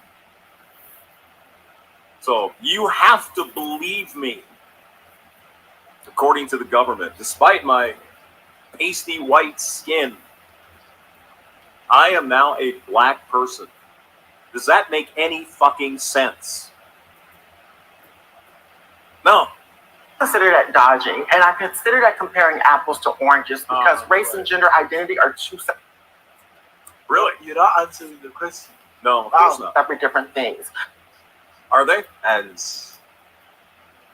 she's just not realizing that it's the same example. Like, she gave it to you, like, straight up. Like, it makes sense to me that you can have your own analysis of what blackness is like. So if I do transition to fit that picture of being black, that's appropriating it. Yeah. Same with gender. Because I think of the things that women like, and I push myself to want to like such things, to be a woman, I'm appropriating womanhood. Yeah, you remember Rachel Dolezal, right? Remember her? She was as white as a sheet, and yet pretended to be a black person. Remember that? So why are you saying that is dodging? It's not dodging. It's a perfect example. It resonates well with this gender thing. The fact that she mentions it in a race perspective, right? It's two exactly the same thing. That's all. No, you can think of anything. You know, whether it's race, I identify as a cat. I identify as a dog. I'm a bird. It's ridiculous bullshit. I thought he was a hamster. Stems back to the societal construction of gender. Gender roles. You see, it probably started out with some merit. Now look where we're at. Oh, women shouldn't have to be in these gender roles. They can. Yeah, okay, yeah, sure, yeah, that's good. Well, now men who just, oh my god. How hard about understanding that? I mean, it's difficult to even talk in these because it makes zero sense. It's absolutely absurd. And you've got to understand, I'm sure these people believe the same. They know it's bullshit. Don't they? Because when we look at race, we have to look at many, many different structures of what whiteness and white supremacy looks like. And you got to get the white spring pizza in there. How white supremacy can be manipulated into other things. And what happens is the closer you are in proximity to whiteness, you're able to weaponize it against other people. Let me just jump in here. Why don't you talk about white supremacy to the people in South Africa who not that long ago were suffering under apartheid and all that stuff? Talk to these men about white supreme pizza. If you believe in the United States and most of the Western world there's such a thing as white supremacy on a widespread basis, that means you have a mental problem. Something that needs to be addressed by a professional. It reminds me a lot of Rachel Dolezal, who, masqueraded as a black woman. Yeah. It really did open up many more doors and conversations around it, but it's still wrong. It's still not fair because Why? Because that's the way she felt. That's the way she identified. Why is it wrong for Rachel Dolezal and it's okay for you? There you go, getting caught in those little bit of traps here, everywhere you look. She will still ultimately have a privilege that I, as a black trans woman, would not begin to have. What's interesting is that we're talking about race and gender, or as we probably like to call it on our side, sex. Shut up, Aunt Jemima over there. You're too white. Race actually has a more I'm kidding, of course. She's pretty interesting to listen to.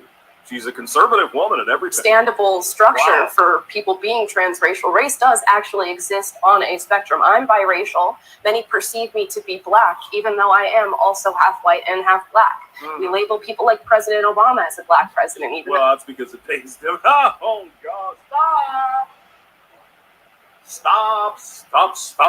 No, he is as well. Race has never had binary markers. It does exist on the spectrum. Gender, however, does have binary markers. As much as we try, as much as we change the way that we self-present, chromosomes are not going to change. That's right. Correct. And that's just a reality. All right, I'm going to bring up a little point here because we talked about the binary side of... And sorry to interrupt, and this is what separates like the LGBTQ in America and the LGBTQ in South Africa. Because as you saw on that debate when I was debating that person that wants to transition into a woman, they acknowledge the fact that they will never really truly be women, because to be a woman you have to be born as one, right? And they acknowledge that, and as such, they are respectful. They're not, no animosity, and I don't even mind calling them women. Like, it's a respect thing. I'm gonna call you a woman if you're respectful, but if you just like blah blah blah blah, then you see it becomes like, But yeah, above all else, I would encourage everybody to be respectful of others, right? It's a militant transgenderism here in the United States, Jim. It's militant. It's in your face, and the government is backing it up. Pretty amazing. So we'll try to be accommodating and call you trans women or whatever you want to be referred to as, but do not try and change the reality, right? I can call you a trans woman or a woman, knowing that biologically you're not a woman. And if we cannot agree on that, then you see, There's no common ground. yeah, no Gender. Well, I was born a little of both. I believe I never had my chromosomes checked, but since I fathered 2 children. Okay, well, you managed to produce 2 children, so you're most likely a male. Oh, he's so ignorant. Very, very. Like, okay, are you your own doctor? Are you your own scientist to where you can detect that, you know what, something's not right? You know, I may not be a professional to actually see what's not right, but I'm just gonna stick with my guts and stick to my feeling that, you know what, something is not right. Maybe I am both a man and a woman. Maybe. Like, who are you? So I mean, there are intersex people that are born with extra chromosomes and stuff like that. So that much is true. It's rare, but it does happen. That kind of intellect. Of course, you need a person who's skilled in that profession, right? Which in this case would be a doctor. So you saying that you can believe whatever you want, but it doesn't make it the truth, right? You need a doctor to tell you what's happening in reality, what's occurring into your body, that you could be aware of whatever's happening, so that you can, be sure of things. These folks only follow the science in certain areas. If you understand my point, which I still can't actually say what you know what I'm getting at, though, eh? Yes. So you say believe science? What? Doesn't make it the truth. That is like maybe having HIV, right? Being diagnosed with HIV, or not, like you basically like having HIV, but you're like, I haven't checked for HIV, so I don't have it. That's ignorance. What do you mean? Like, he's saying that he does not know his chromosomes, and he's saying that he was born as both, but he hasn't checked his chromosomes. That is very, very ignorant. Now, excuse me. Chronic just fired up his music in the background here. Hold on. He's got the Roach Motel going. All right. And here's the thing, though. If one were to check and to verify, you see what I'm saying? Isn't it better to not know? Isn't it? Assuming I have the correct male chromosomes. So I was intersexed, and there's a lot of reasons that happens, none of which are well studied or understood, but... that's not true. It's pretty much well known. A friend of mine in the pediatric trauma world says about 1 in 150 kids come out with some degree of ambiguity in their gender. For me, that appeared as... I do not believe it. But go ahead. Always feeling out of place. And for the first week of my life, I was in the surgical wards at, Naval Hospital in San Diego. The first week of your life, you weren't yourself. How in the world is that possible? Would you say that when you were born, like 5 days old, you felt what your gender was? Yeah, you don't. That's nonsense. It says, what percentage of human beings are intersex? 1.7%, so about 1 out of 50 has intersex trait, and approximately 0.5% of people have clinically identifiable sexual or reproductive variation. So it's about 0.5%, 1 out of 200 people that it's a major problem for them. So I was wrong. That number is approximately correct. I don't even remember crying when I was born. I don't. Getting pieces of me cut off. So, and then they gave me testosterone for the first 11 years of my life. I wish the world were truly sexually binary. It would make it so much easier. Isn't it? It is sexually binary. What do you mean? It is. Except for the corner cases, 1% or so. Yeah. 1 out of 100, 150 people have some issue with this. 149 out of 150 do not. Sexually binary. Like the moment you are born, you enter a binary, and when the doctors like take you out of the womb of the mother and they look at you, they are basically stating a biological fact. They are not assigning you a gender. Yep. They are stating a biological fact that that's the new thing.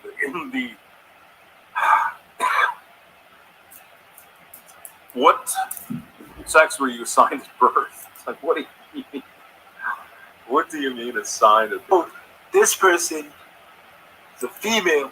This person is a male. Or that one unlucky person out of 150 has some difficulty with that. 1 out of 150. 149 do not. Now, this doesn't say we should not care about these folks who are having this difficulty. No question. No, obviously. Yeah. But again, this is, what is it? 40%. I think it's 40% of young girls in England believe they are boys. 40%. That's not 1%. That's not a 0.5%. That's 40%. It's not realistic. It's not reality. Anyway, go ahead. But there is a little bit of a smear, and as a trans person, I'm a very conservative trans person. I don't see the huge gender spectrum that a lot of people in the trans community do. Do I feel better having transitioned? Yes, absolutely. I used to live in a little shell, very large shell, but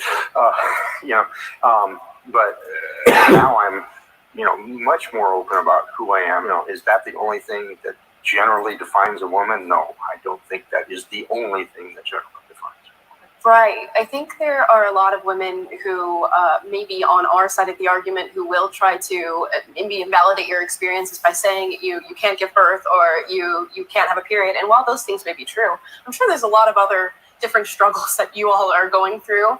And I would truly believe Amala has a very nice voice. If I have to point that out. that you probably are highly discriminated against in our society, and it is hard to be you. It is hard to go through the things that you go through and have to deal with some of the responses that you get from people. And it's not a struggle that I would wish on myself at all. Yeah, but yeah, I will agree that discrimination against these people is high. Like, probably, yeah. Some people are even going to say we're discriminating against them now, which I will have to disagree. If stating a biological fact is discriminating, then reality is discriminating. That's right. But that's exactly that's the discussion. You feel me? But yeah, my empathy and sympathy goes out to them, right? Because you will not see me or questioning people's genders when walking down the street. I will not discriminate in that sense, right? But if you are unable to acknowledge a biological fact, then we can't have a conversation. The more radical ones, maybe not this woman here, but these two are radical, right? These people are indoctrinated with brainwashing. These people are likely not in the same position as this woman here. This woman claims she was intersex. Okay. There's a statistic. We know how many people come and have this issue. These two were not. The 40% of women, young girls in England who say they're boys, are not intersex. It is a trend. It's like goth or death metal or whatever, dressing up in all black, whatever. Except this trend is causing real damage to people. This is not just the clothes you wear and the stupid makeup or your tattoos and none of that shit, if you're goth or whatever. It's causing real damage to children. That's a whole other story, but hey, if you're 18 and you want to trans, go have a day. You have my respect. God bless. Good luck to you. When we're talking about someone who is not yet an adult being trans, I think we have a problem. You can't even buy a pack of cigarettes until you're what, 18? Or maybe it's 21. I don't even know. You can't buy alcohol and tobacco until you're a grown-ass adult, but you can take yourself down to the nurse's office at some schools and claim you're the other, and they'll get you without even telling your parents. What kind of bullshit is that? Where could that possibly have started? You know, when I was in school, elementary school or whatever, they wouldn't even give you an aspirin, for example. No, we can't do that. You're good. We have to have your parents' permission, right? You couldn't get your ears pierced if you were under, 16 at some point. Certainly couldn't get a tattoo because you had to have your parents' permission. And now what? You're a 7-year-old child. I think I'm a boy today. Boom. On the drugs. Yeah, it's not good. Where did this all start? Abortion. When they started making laws in certain states where you don't even have to tell your parents, much less not even get their permission to go get abortion. See how this works. Go on. A struggle I wish on my worst enemy. Should be allowed to compete in women's sports. Okay. No, I disagree with this one. Trans women should be allowed to compete in women's sports. I disagree with that. I disagree with that. No. Wow. And again, you see there's an attack from. You still there? Yeah, I'm here. The chronic streams in like 4 minutes, so I'm gonna set that up. Okay. Okay. Yeah, I gotta look in the mirror. I got fucking pink eye. You got pink eye. Yeah. Oh no. Your Riggs is farting in your eye, farting on your pillow. Yep. Wow.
himself, Hammerhand, and Ribby the Party Frog. But before we get the guests on, and I have them here already, don't worry, got no shows. Except Ribby, he might be drinking. Before we get the guests on, make sure you subscribe to Ribby the Party Frog 2, his second channel. And if you want to support these discussions, consider donating to Cash App / Undead Chronic. I'm not going to break up these legendary men and the points we're going to make in the very engaging conversation we're about to have by shilling my useless Cash App. So I'm going to show it one more time. That's Cash App / Undead Chronic. Let's get our first guest on. Let's get Hammerhand. Hammerhand, welcome to the You show. hear that good? Good, man. How are you doing? Oh, Yeah, I hear that. I hear good. We got some Okay, other I'm heroes going to here. be away from Ready to keyboard, talk? so I'm just be Oh, listening. yeah, I can't do anything. Get it on. Okay. Okay, let's get better. Bachelor. What's up? Thank you. Hey, what's going on, man? How you doing? Oh, I'm doing fine. We also have Sandman here. What's up, Sandman? Nothing much. How you doing? And lastly, we have Ribby the Party Frog. Hey, what's going on, boys? So first, I want to thank all of you guys for finding the time. I know you're very busy with your schedule. And it's a miracle we got this all put together. So shout out Sandman, shout out to Better Bachelor, shout out to Hammerhand, and shout out to Ribby the Party Frog. Thank you, sir. Appreciate you as the host, man. Thank you. I'm so hungover, Chronic. Now, what's up? It's good to chill, guys. You know, I haven't talked to all you guys in a while collectively, so I don't think ever at TFM, or not, I mean, Sandman TFM, and then we had Better Bachelor Christmas stream with Chronic, where Chronic streamed for like 9 hours and he was wasted. That was a fun one. That was last year. Yeah, I had a lot of liquor, and I just got progressively more inebriated as that stream went on. So like the first 3 or 4 hours, I was pretty good. Or first 2 hours, pretty good. Then it's like, oh, you know, Chronic's making some jokes. And the last 2 hours, I was just done. I was like, so fucking.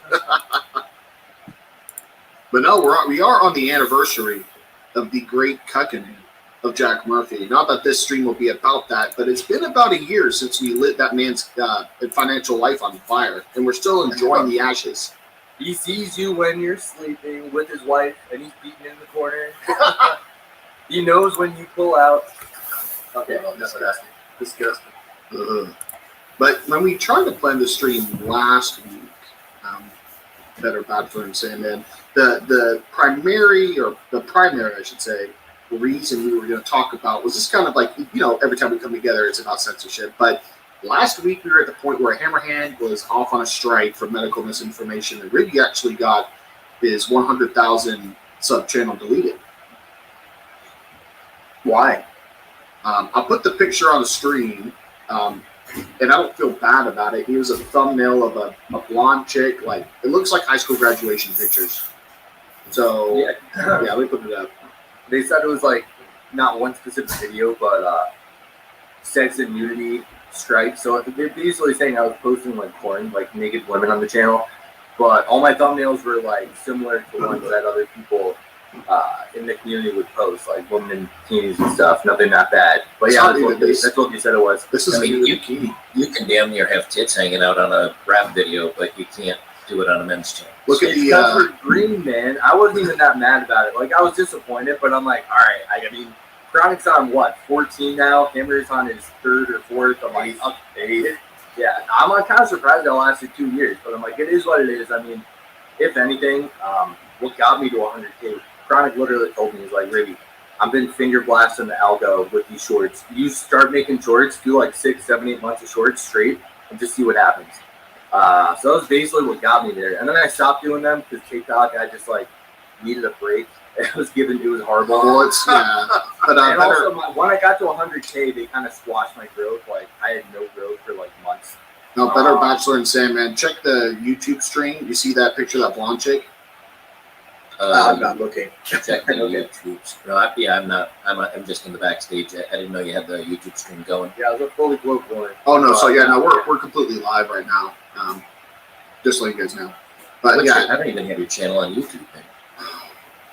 It's okay. It's okay. I'll blame Susan, and I won't blame the fact that Better Bachelor doesn't like update Chronic. No. But here's the thing, though. Chronic has had this channel for about 2 years. Because your new channel, 14, came out when I first started. I started in 2020, Christmas time. So you've had it for 2 years, which is long for you. So yeah, I'll email you guys the picture. It's the thumbnail that got Ribby taken down. It's very innocuous. It's really some random blonde chick. Just they don't need a reason. They don't need a reason. All they have to do is say, "Look, this is a conglomeration of shit. We don't really want to push. Naked yoga's cool though. Bitches sitting on vibrating dildos in full view of the camera. That's good. But this shit right here, we don't see this." Yeah, I mean, Manny's kind of prediction was he had some haters mass flag the videos or something, but I don't know. And then of course you appeal it, and they laugh at your appeal in 20 minutes. But I would focus on using Twitter. I'm actually having a lot of luck on Twitter the last few weeks, and it. What do you mean? Directly uploading to Twitter? Or No. Just what I'm doing is I'm just reposting or like finding funny memes and just posting them on my Twitter feed. And like the number of comments, the likes is just starting to accelerate. And I think Elon is going to start allowing people to post longer videos. I think he's already doing that to some extent. So if you build up your Twitter following, like if I posted 3 or 4 times a day, like 2 or 3 images, I could probably get about 2,000 to 3,000 new subscribers on Twitter every month. Yeah, right. So after a year, you're looking, 25, 30, 40,000 subs. And you never know when one of those tweets will just pop off like crazy and then give you like 5,000 in 1 month. Yeah, exactly, right? If people repost it, especially as they keep getting bigger and bigger, they get reposted more and more, right? Yeah, Sam, it's funny you mentioned that because one of my buddies I went to school with literally said the same thing. Like he kind of knows the situation, and he was like, "Dude, honestly, Twitter, like they're trying to build it out, and people are tired of YouTube, and they're moving over to new platforms." So he pretty much told me the same thing you just said, which is like up and coming for the videos on there for sure. Now I got a question for Better Bachelor and then Sandman. So Better Bachelor, you answer first. Ricky was talking about how he hit 100K and then the growth just got yoinked, just completely ham-fisted. I think both of you guys are like over like 100, 200, 300K subs. I don't know. But did you notice this? Yeah, it's like 400K. Did you notice like after a certain level of subs, your growth on YouTube just got turned off? They closed the valve? Yeah, it was this year. I want to say it was around 300 and I don't know, change, but I grew really quick. So the first year was, I think, like around 250. And then the next year was like, I don't know, 110 or 120, something like that. Once I got around 360, something like that, I think that's when they started paying attention to my stuff. And it just shut down to where I was getting 30,000 a month until, right around 350. And then it went to $5,000 a month, and then it dropped down to 2,500 a month. And now it's like 1,200 a month. So they cranked down the spigot pretty tight on me. But when you have that many subscribers, you can still find ways through the cracks. Like I still get a little bit of sub growth. I still get decent views. I mean, my worst stuff is 30,000, 40,000 views, and my best stuff is, it used to be, I think my highest viewed videos like 1.2 or 1.3 million back in the day, but they started cranking it down. So now I'm happy to hit 100,000 on any video. So, it is what it is. Like now I kind of think of YouTube as my advertising channel to try to send people over to either Rumble or Odyssey or mostly I do 99% of everything for locals now, just because. So quick question about that before Sandman gives his aspect, because Sandman's been around for forever. How many live views you got on locals right now? Let's see. Right now on locals, I got 100. Oh, that's amazing considering the platform, right? Well, people are lazy. What's amazing is I didn't make any announcements. I just went, okay, going live, and I get it. So, you know, and when I go live on YouTube, I'll get like between 1,400 and 2,200 for just going live without like prepping it and putting out ahead of time and planning and all that stuff. And you know, I usually have a pretty good show, but to be honest, I like locals. Because you being on YouTube, I know that if I chain a good sentence of certain words together, the automated thing will just cut it off or stop the stream or black flag it or something. Where on locals last night, man, we were having so much fun, and I was putting sentences together that on purpose that would not be allowed anywhere else, and it allows you to just be free and more creative, which makes it more fun for the viewer, and you know it's just much better that way. I like it too because it's kind of the fans that are not casual fans. Yeah. They said, and I've got about 55,000 members over here, so they don't pay to be here. They just follow me over here, and then I've got obviously way less than that, paying the $5 a month to be supporters. But it's I'm not pinned to advertising. I can do what I want. People donate, which allows me to be much more creative. And so I love locals. I hate YouTube, and I'm just slowly shifting everything over to locals now. Yeah, Joker taking full advantage of that sweet freedom of speech. But dude, it's funny you say that, Joker. Like I've heard more and more content creators be like, "All right, fuck YouTube," and literally just saying that in the videos, and I just like. That's hilarious. I'm picturing some YouTube cunt with his like I Heart branded shirt on. He's wearing like the Ukraine hat, and he's typing on YouTube, and he's like, fuck YouTube employees. And he's just like a single teardrop, like, it hurt my feelings. I mean, at this point, what more, other than just removing you from YouTube, but, there's a couple of YouTubers that I like to watch. I mean, you don't have to agree with everything you watch. That's the crazy thing about the internet is you can block. It's like a radio station. You can block the channel. You can unfollow it. You can ignore it. You can say, I don't want to see this channel again, and it never pops up. But they still feel. You got to fight for my democracy, man. Ban them. Yeah, exactly. So the way I look at it is the only other thing they can do is take away your channel. And there's people that I like. That now you don't have to agree with everything I'm about to say, obviously, but. There's a guy named Rakita Law, and there's a guy, Eva Fry, who does Law too, and they got kicked off or pushed off because of some of their comments about the LGHD TV community, and about what they were saying about what we're finding out now with, the FDA's coming out saying, hey, you know what, these jabs, they're causing clots and all this other stuff, and we're like, hey, we were right, but you couldn't talk about it back then. Well, they're getting marked up, they're getting banned, they're getting 1 week vacations, and Rakita Law is just like, I'm going to go to Rumble, and he just signed exclusive over to Rumble. Andrew Tate just went over there. Yep. Like YouTube is killing its own audience. Eventually, they're going to be cat videos, and that's all there's going to be to it. Yeah. So before we YouTube, right? That's it. Yeah. So before we continue with the future of YouTube, let's talk about the past. I think if I had to sit down in a room with like a professional podcast, and I want to talk to one YouTube content creator who can specifically address the censorship against the manosphere, who has the most experience, it'd be Sandman. He's been around for, I'll let you take away Sandman. How long have you been around, and what have you seen when it comes to putting the shackles of censorship slavery over us?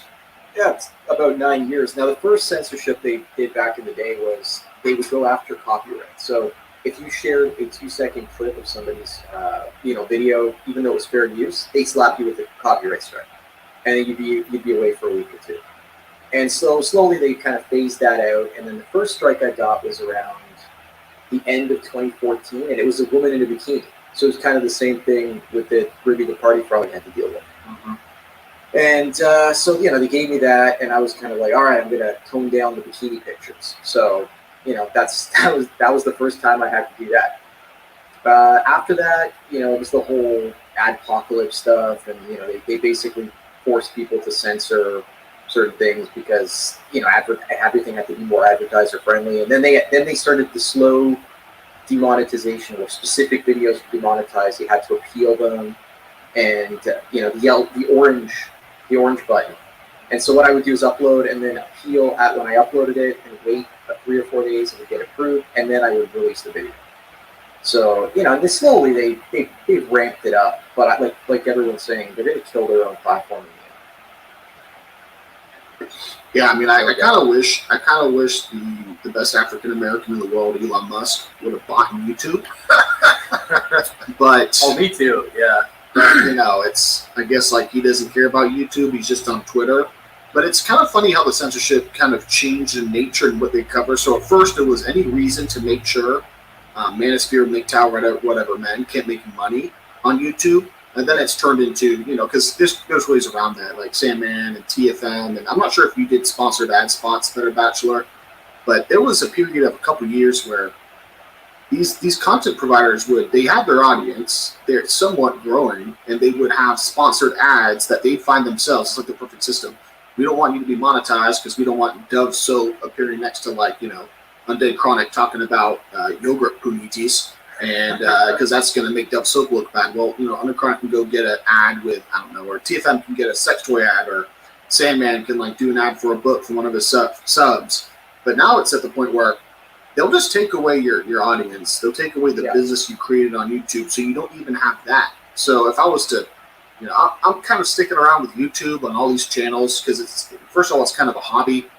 Second of all, it's like engaging the normies who, they're on YouTube. They'll watch gaming videos or they'll put on Tim Pool or whatever, and then they'll run to my content. And I get to trigger some of the feminists. But if I were to do social media as a career, I guess first of all is the best decision is not talk about those issues. But I don't think I could do that.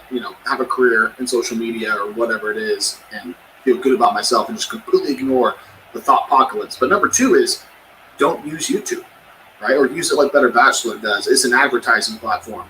You send people over to local, send people to Rumble.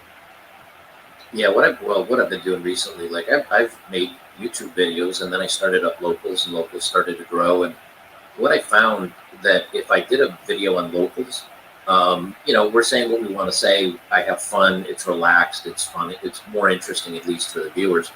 And then when I do something on YouTube, I'm thinking about, all right, what words are going to screw me up? What topics? I can't talk about someone, committing self-deletion, and that's why you have to say words like self-deletion.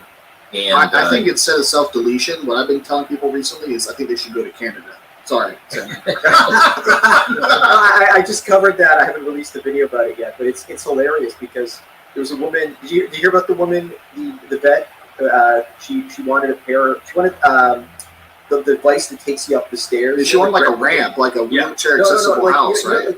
Ever seen the movie Gremlins? The woman who gets on the little device and the gremlins shoot her out the window. Mm-hmm. She wanted one of those, and the government's like, "Well, we can't give you one of those, but you're free to kill yourself." Like, suicide. What is that?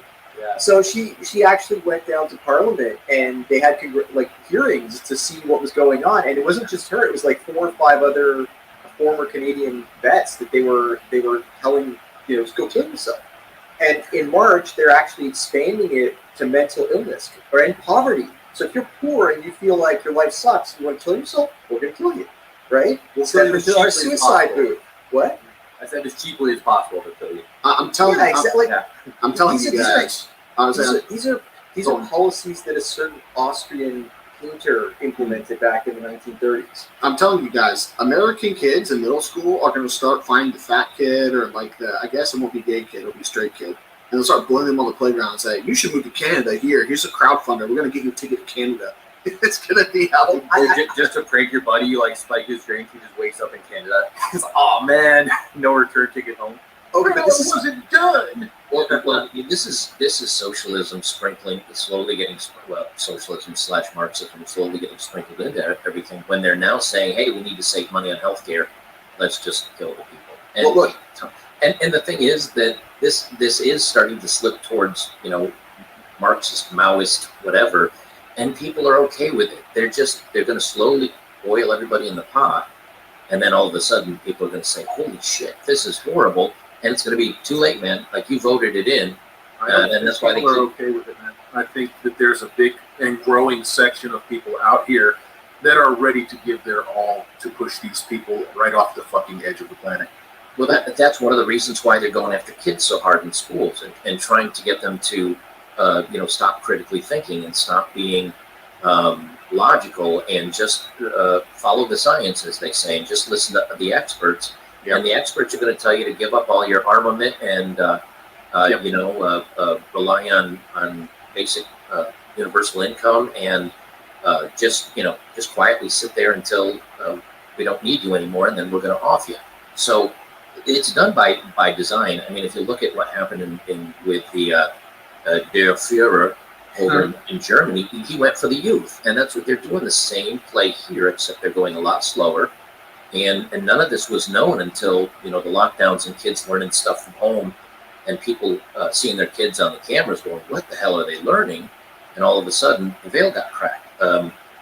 That's why I don't think, as a country, we're going to survive in one piece. I don't think so either. We're polar opposites now, and you've got people that are saying, baby deletion up to and including the day of birth, and you got other people that say, hey, you know what, if you're too expensive to take care of, we're just going to end you, and there's going to be people like myself that say, nope, come and get some.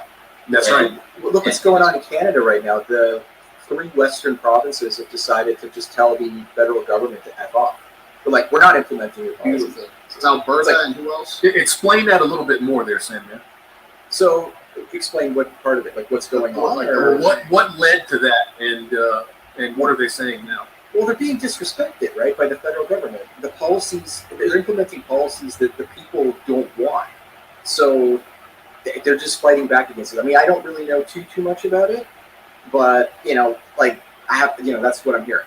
I think what it is they expanded the handgun ban to like hunting rifles, and so yeah, they did. They said they're going to turn in their guns. That's what they said. Oh, I said it that way. Because they know history. Yeah, exactly. Yeah, well, it's a bad fucking idea, man. I mean, a blanket gun ban is not going to benefit any single person there that is not already government affiliated or protected by the government. Well, they're not going to. So even fucking hunters. So you can't even have rifles to protect yourself now. Well, they're going after the handheld devices first, because what they want to do is, like, say you pass away, they take back your piece and it's gone, right? You can't pass it on to your kids. You can't do anything. So government. Imagine you just give it to your baby, be like, "This will be yours one day." Baby shoot neighbors. Well, the thing is, Biden has clearly said he's going for anything that is semi-automatic. Well, that is everything. It's everything. Except for a revolver, a lever action, a lever action and a pump. Everything else is I guess I'm mostly safe then, but don't go for that next. It's like they won't go after my levers. Yes, it will. What they're going to do, if I know this government, which I do to some degree, but not because I have any insight, but they're just stupid, and they're evil. What they'll do is they'll start making it a crime for the ammo, and they'll just say, you know what, you can have all the weapons you want, you just can't have any ammo anymore. We'll take it away. The distributors won't sell it anymore. Yep, they'll go find a way that if you buy anything more than 5 rounds or whatever, that they'll come after you. And I'll tell you, when they started talking about taking the Visa, they contacted Visa, MasterCard, credit card companies and said, hey, we're going to make a code. When you buy something, normally when you buy weaponry, it doesn't fall under any specific code. They said they're going to make a code for it. Just a shopping code. It's just so we can kind of know what's going on. Say the credit card companies, that the government will go after that, find out who want what, and start that code will be a trip hammer. Yeah. And it will signify to them, as soon as that code goes off, who bought what, when, and where. Yep. So what I did that day, let me just finish this. That day that I heard that story was that they were planning to do that. I went down to the ATM for the next 3 days and got cash. Next 4 days, because I can only pull out a certain amount. I got cash. I went into one of my local shops down here.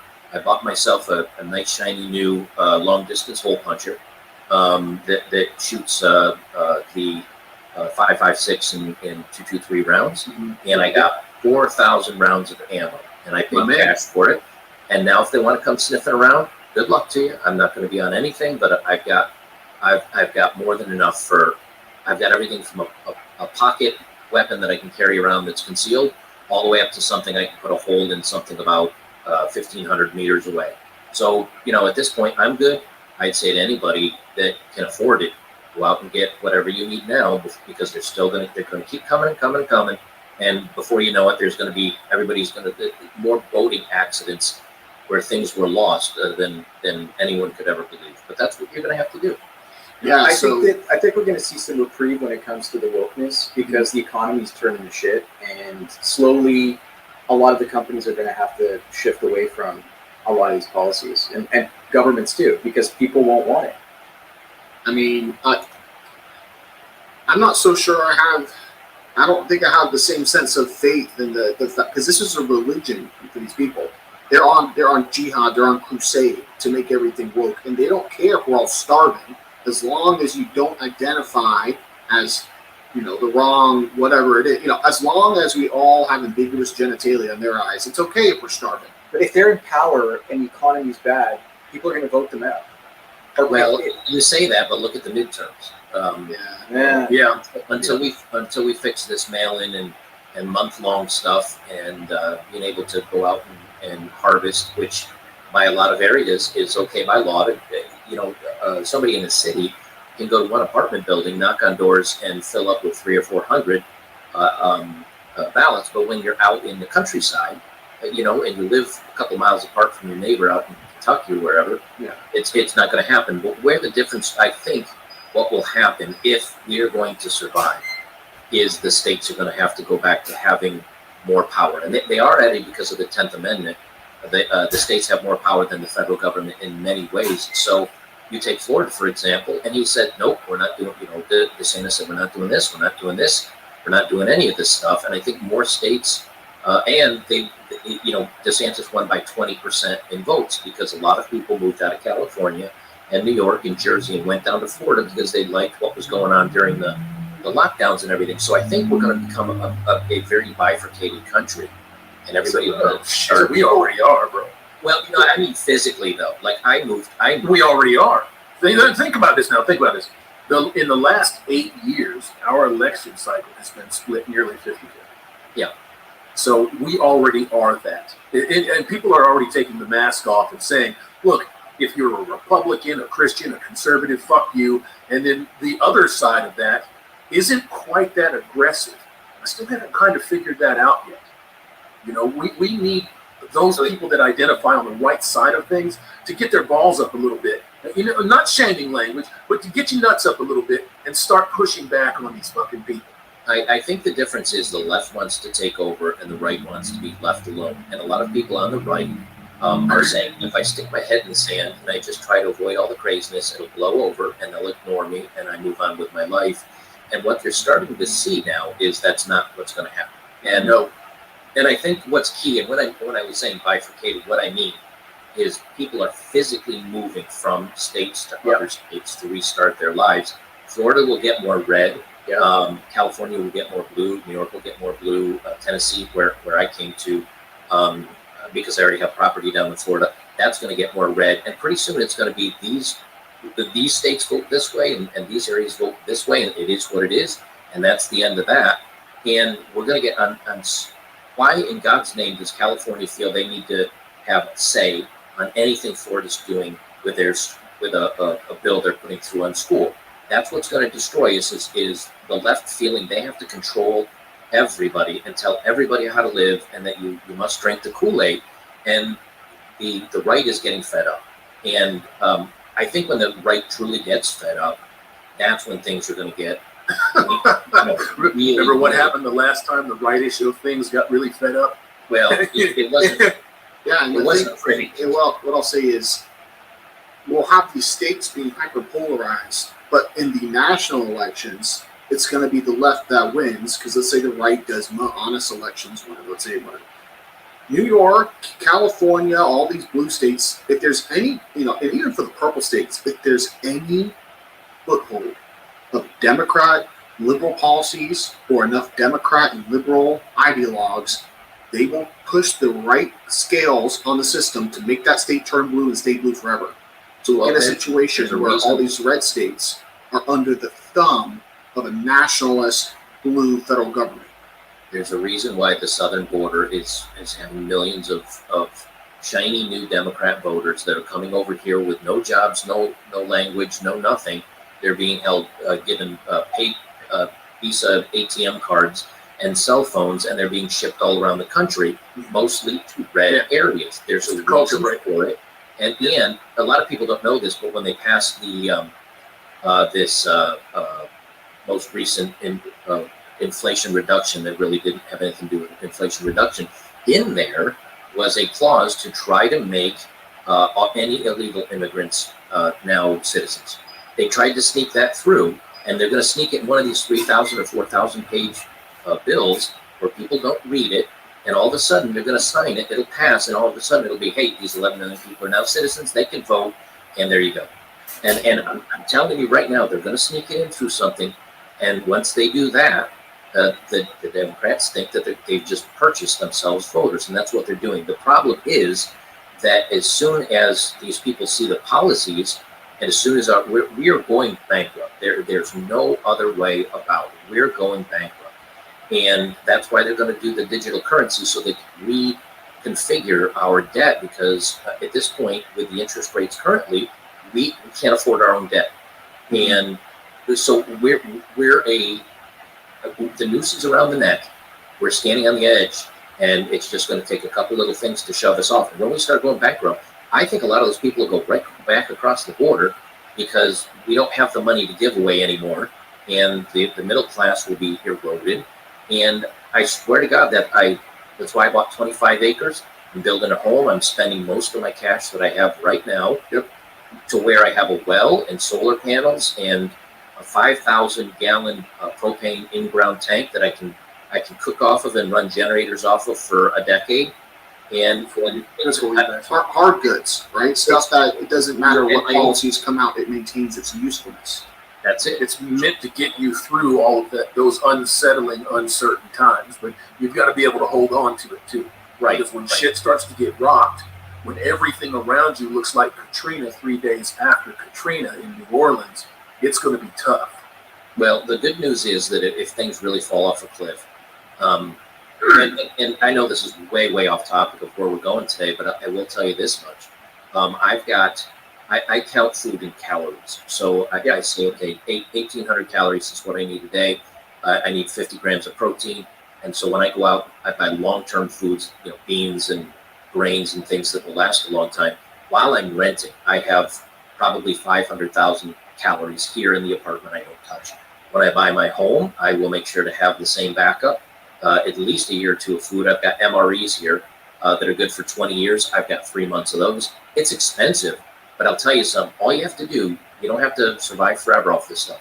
All you have to do is survive long enough that when everybody else is starving and they go killing each other, you can stay out of the fray, let everything die down, and then whatever's left is left. But you don't want to be the one that's showing up hungry during the fighting down at the local whatever store while they're going crazy. 1,800 calories is nothing. I see 100 million calories walking around on 2 stubby legs with the fattest, beautiful shirt at Walmart.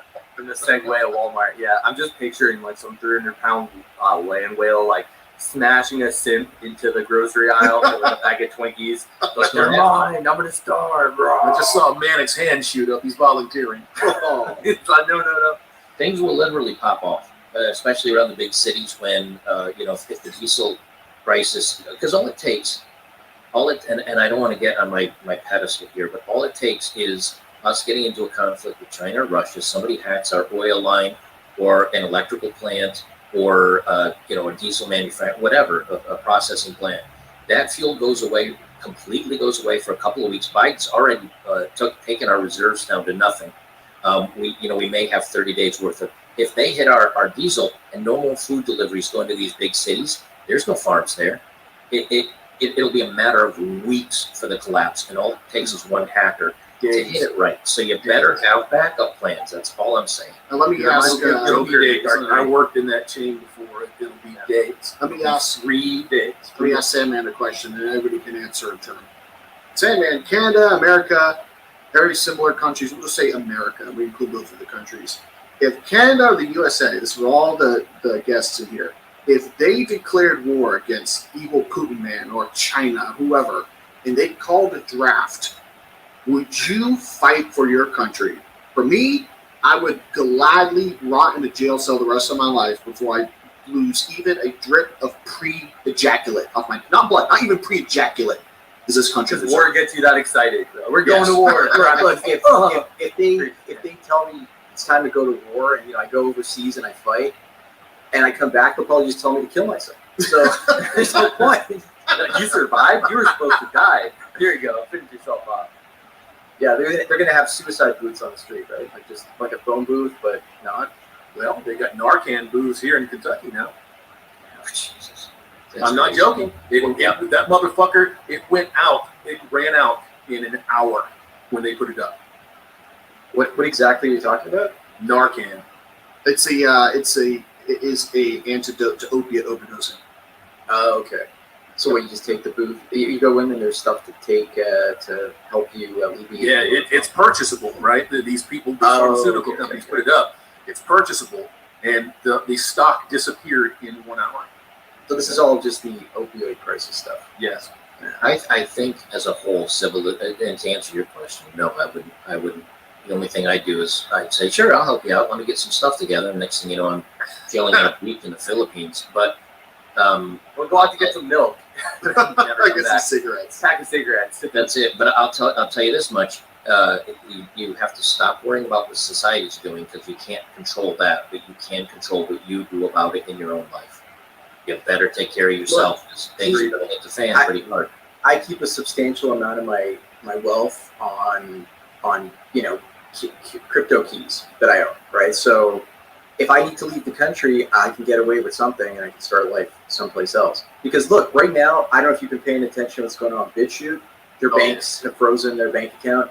Andrew Tate has, I think, 3.2 or 3.6 million pounds locked up at a bank, and they won't let him have his money. Yeah. So they're literally just taking people's money out of the banking system. So it's like they did the same thing with West over comments that he made, and they froze $1 billion. Yes. So Kanye West makes naughty comments. He loses access to the banks. Which Jeffrey has he gotten his money yet, or no? No. Jeffrey Epstein rapes children for decades. In jail, he still had access to his bank accounts. Yeah, they knew about it. You went to jail, had his bank fined, and then Kanye has a spicy opinion and just totally locked out. Now, what's the difference between Kanye West and Jeffrey Epstein? One's a rapper. Is that it, Ronnie? I don't know. I mean, they're both Jewish, so I don't really. It's not a race thing, right? So one makes babies, the other one takes babies. That's true. There you go. Yeah, there you go.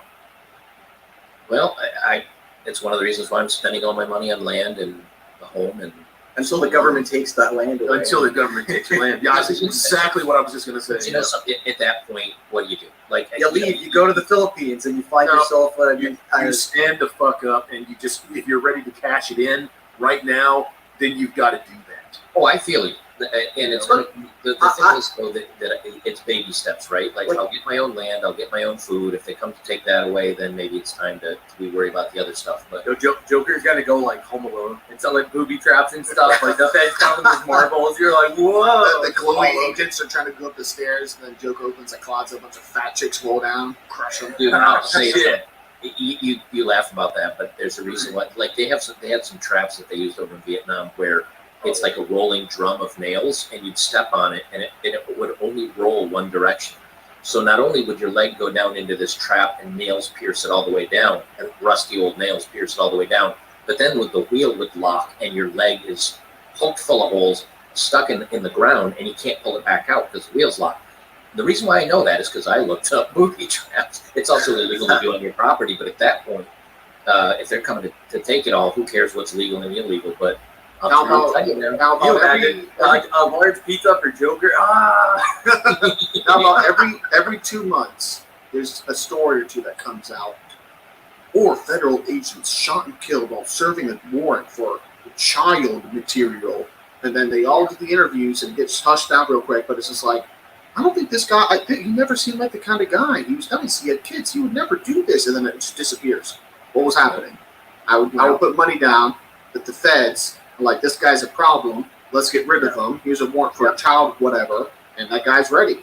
And so, do you remember when the feds were caught planting CP in computers? They tried to do that shit with McAfee. I mean, what percentage of dudes serving hard time for CP actually watched CP? I don't know. It's not 100%. It's hard to say because the ones that are actually watching it, like out in California, are now given 150 hours of community service and are released. So yeah. See when they put that 10-year clause in now for the supposed offender? Yep. So this motherfucker can be 13 years old, and as long as you're within 10 years and you're ass raping these kids, you're going to get community service. Yeah, and you don't get added to a register. That's right. It's unfucking believable what's going on out there. Can you imagine being like a gay guy? And you're like, here's the big plan. I'm going to get my younger cousin. He's 12 years old. You're going to say that I raped you horribly because I want to go to jail, and I know that's where the biggest Tyrones and Chads are. And I'm going to have to time my life for 10 years. And then they're like, don't worry, you're not going to go to felony jail. You're just going to have to do community service to gay guys. It's like, God damn it! Yeah, but think about it.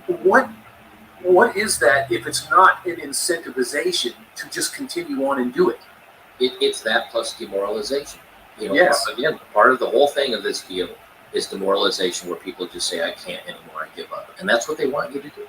Absolutely. They want you to just say, I can't anymore, I give up. I give up on the system. I give up on all of it. And that's what they're doing to especially men.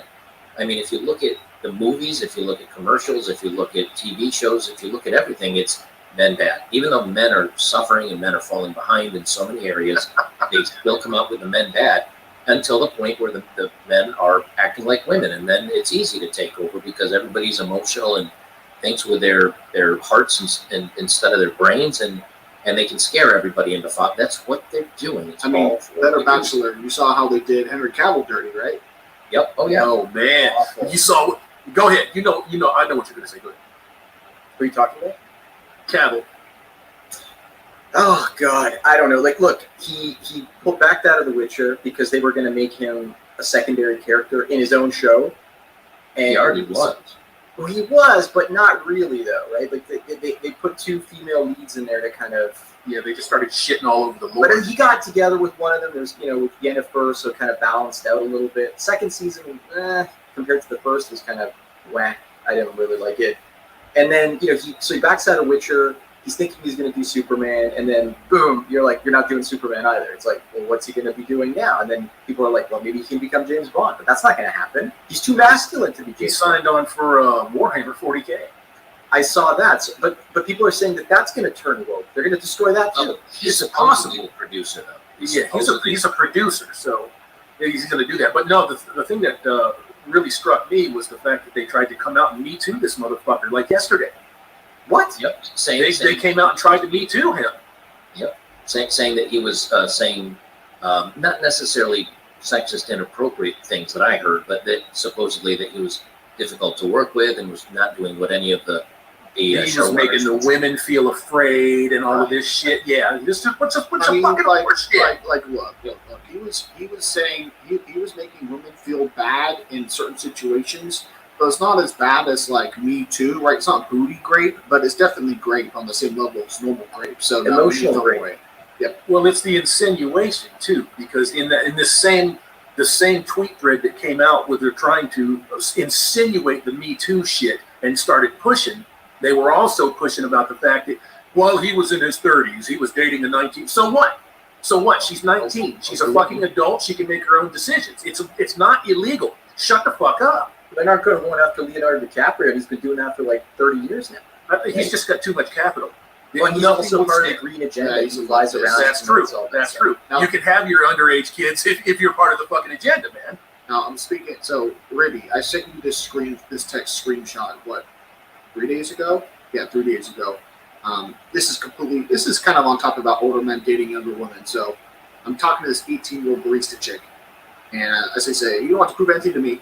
I'm a full-grown man who wants to date an 18-year-old.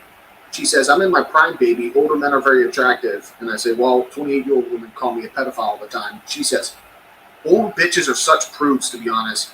It's not our fault that they're old and their vagina is being held together by cobwebs. Those sluts missed their shot. That's an 18-year-old woman that texted me that.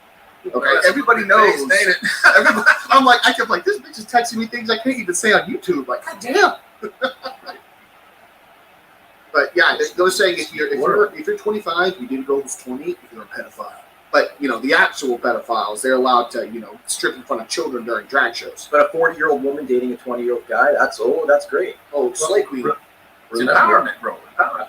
I forget the woman's name, but remember, a woman made an accusation against Biden that just got yeeted out of the news instantly. Oh yeah, it was gone. Was it a woman or a 6-year-old?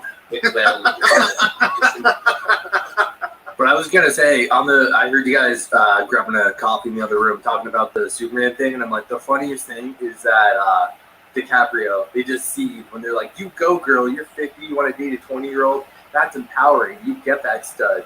And then you have DiCaprio where he's like, takes a girl out for her 25th birthday, she starts crying. He's like, well, we had a good run. And he goes to the next table with like another one, like a 20-year-old. Get up here, you stupid animal.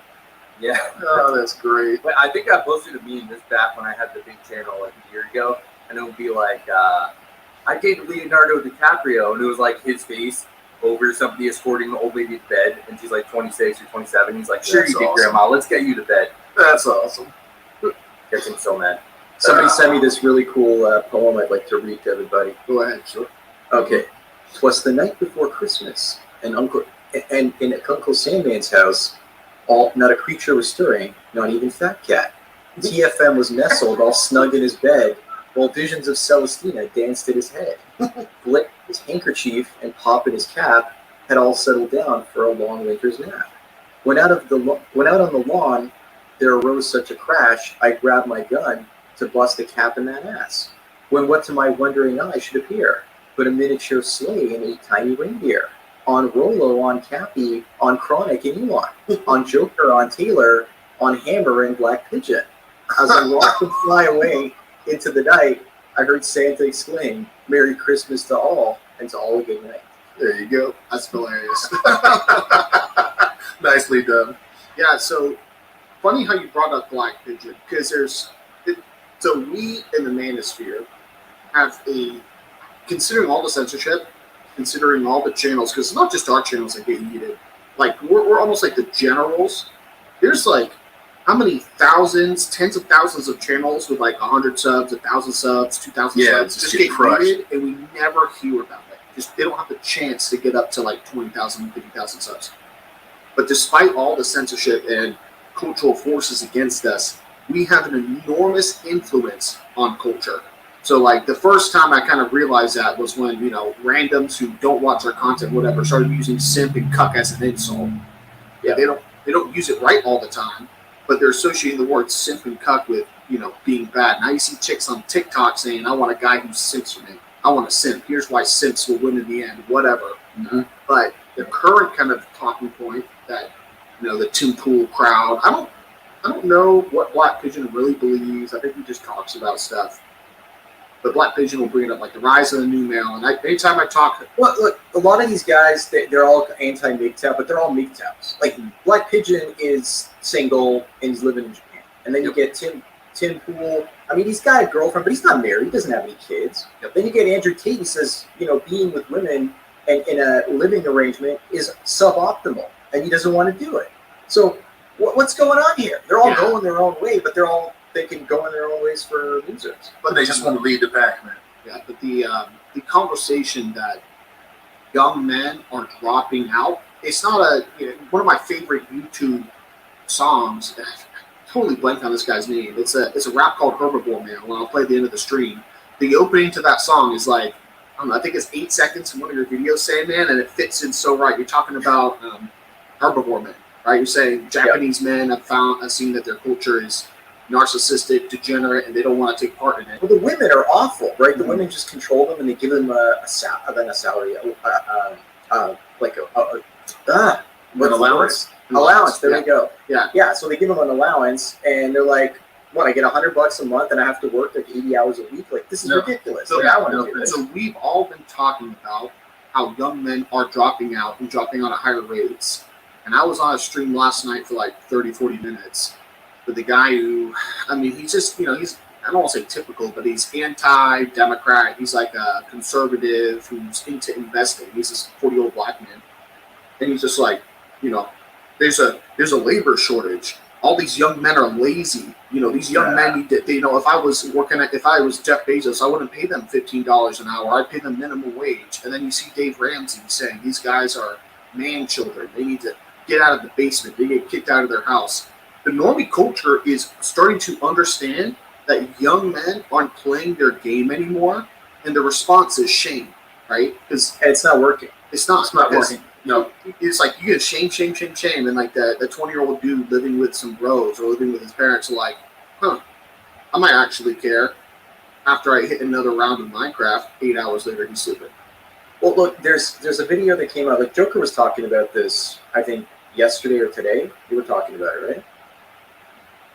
About what? Sorry, say that one more time. You were talking about how guys are buying luxury goods and people are living with their parents and stuff like that. Yeah, so I forget the numbers, but it was something like 40% of men between the age of 18 and, I want to say, 31 are still living at home. And women are too, but men almost twice as much. Yeah. And then from, I want to say it was from 25 to 35 or something like that, it was, I don't know, 15 or 20%.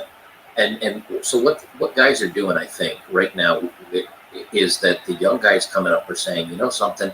I mean, I did a video where there are companies and CEOs of companies and hiring directors that have flat out said, we are not hiring white men, period. And so when you start seeing things like that, and then your options are, Taco Bell or whatever else, a lot of guys, I think, are saying, look, I can't get out there to date. I'm not getting laid, which was what was in when I was a kid. It's like, get the hell out of house so you can go start getting some action. Guys are the only thing guys are doing is they're sitting around and they're playing video games, and they're like, why leave the house? Like, there's no reason for me to be a single dude paying my own rent when I'm not going to do anything different in an apartment that I'm going to do in my basement. And that's what you can always rock that 1993 Chevy Lumina. Right, if you're real desperate, back of the seat is not looking too bad. That's what I tried to talk to this. I think his name is Chaotic Truth, right? Because he was saying, well, if I was a young man, I would just work 50, 60 hours a week because $15 an hour at Amazon is a ton of money. Maybe back in the 90s, like yearly wage of that with overtime, that's $50,000, $60,000, for $50,000 or $60,000. You're not getting a house. You're not going to get a wife.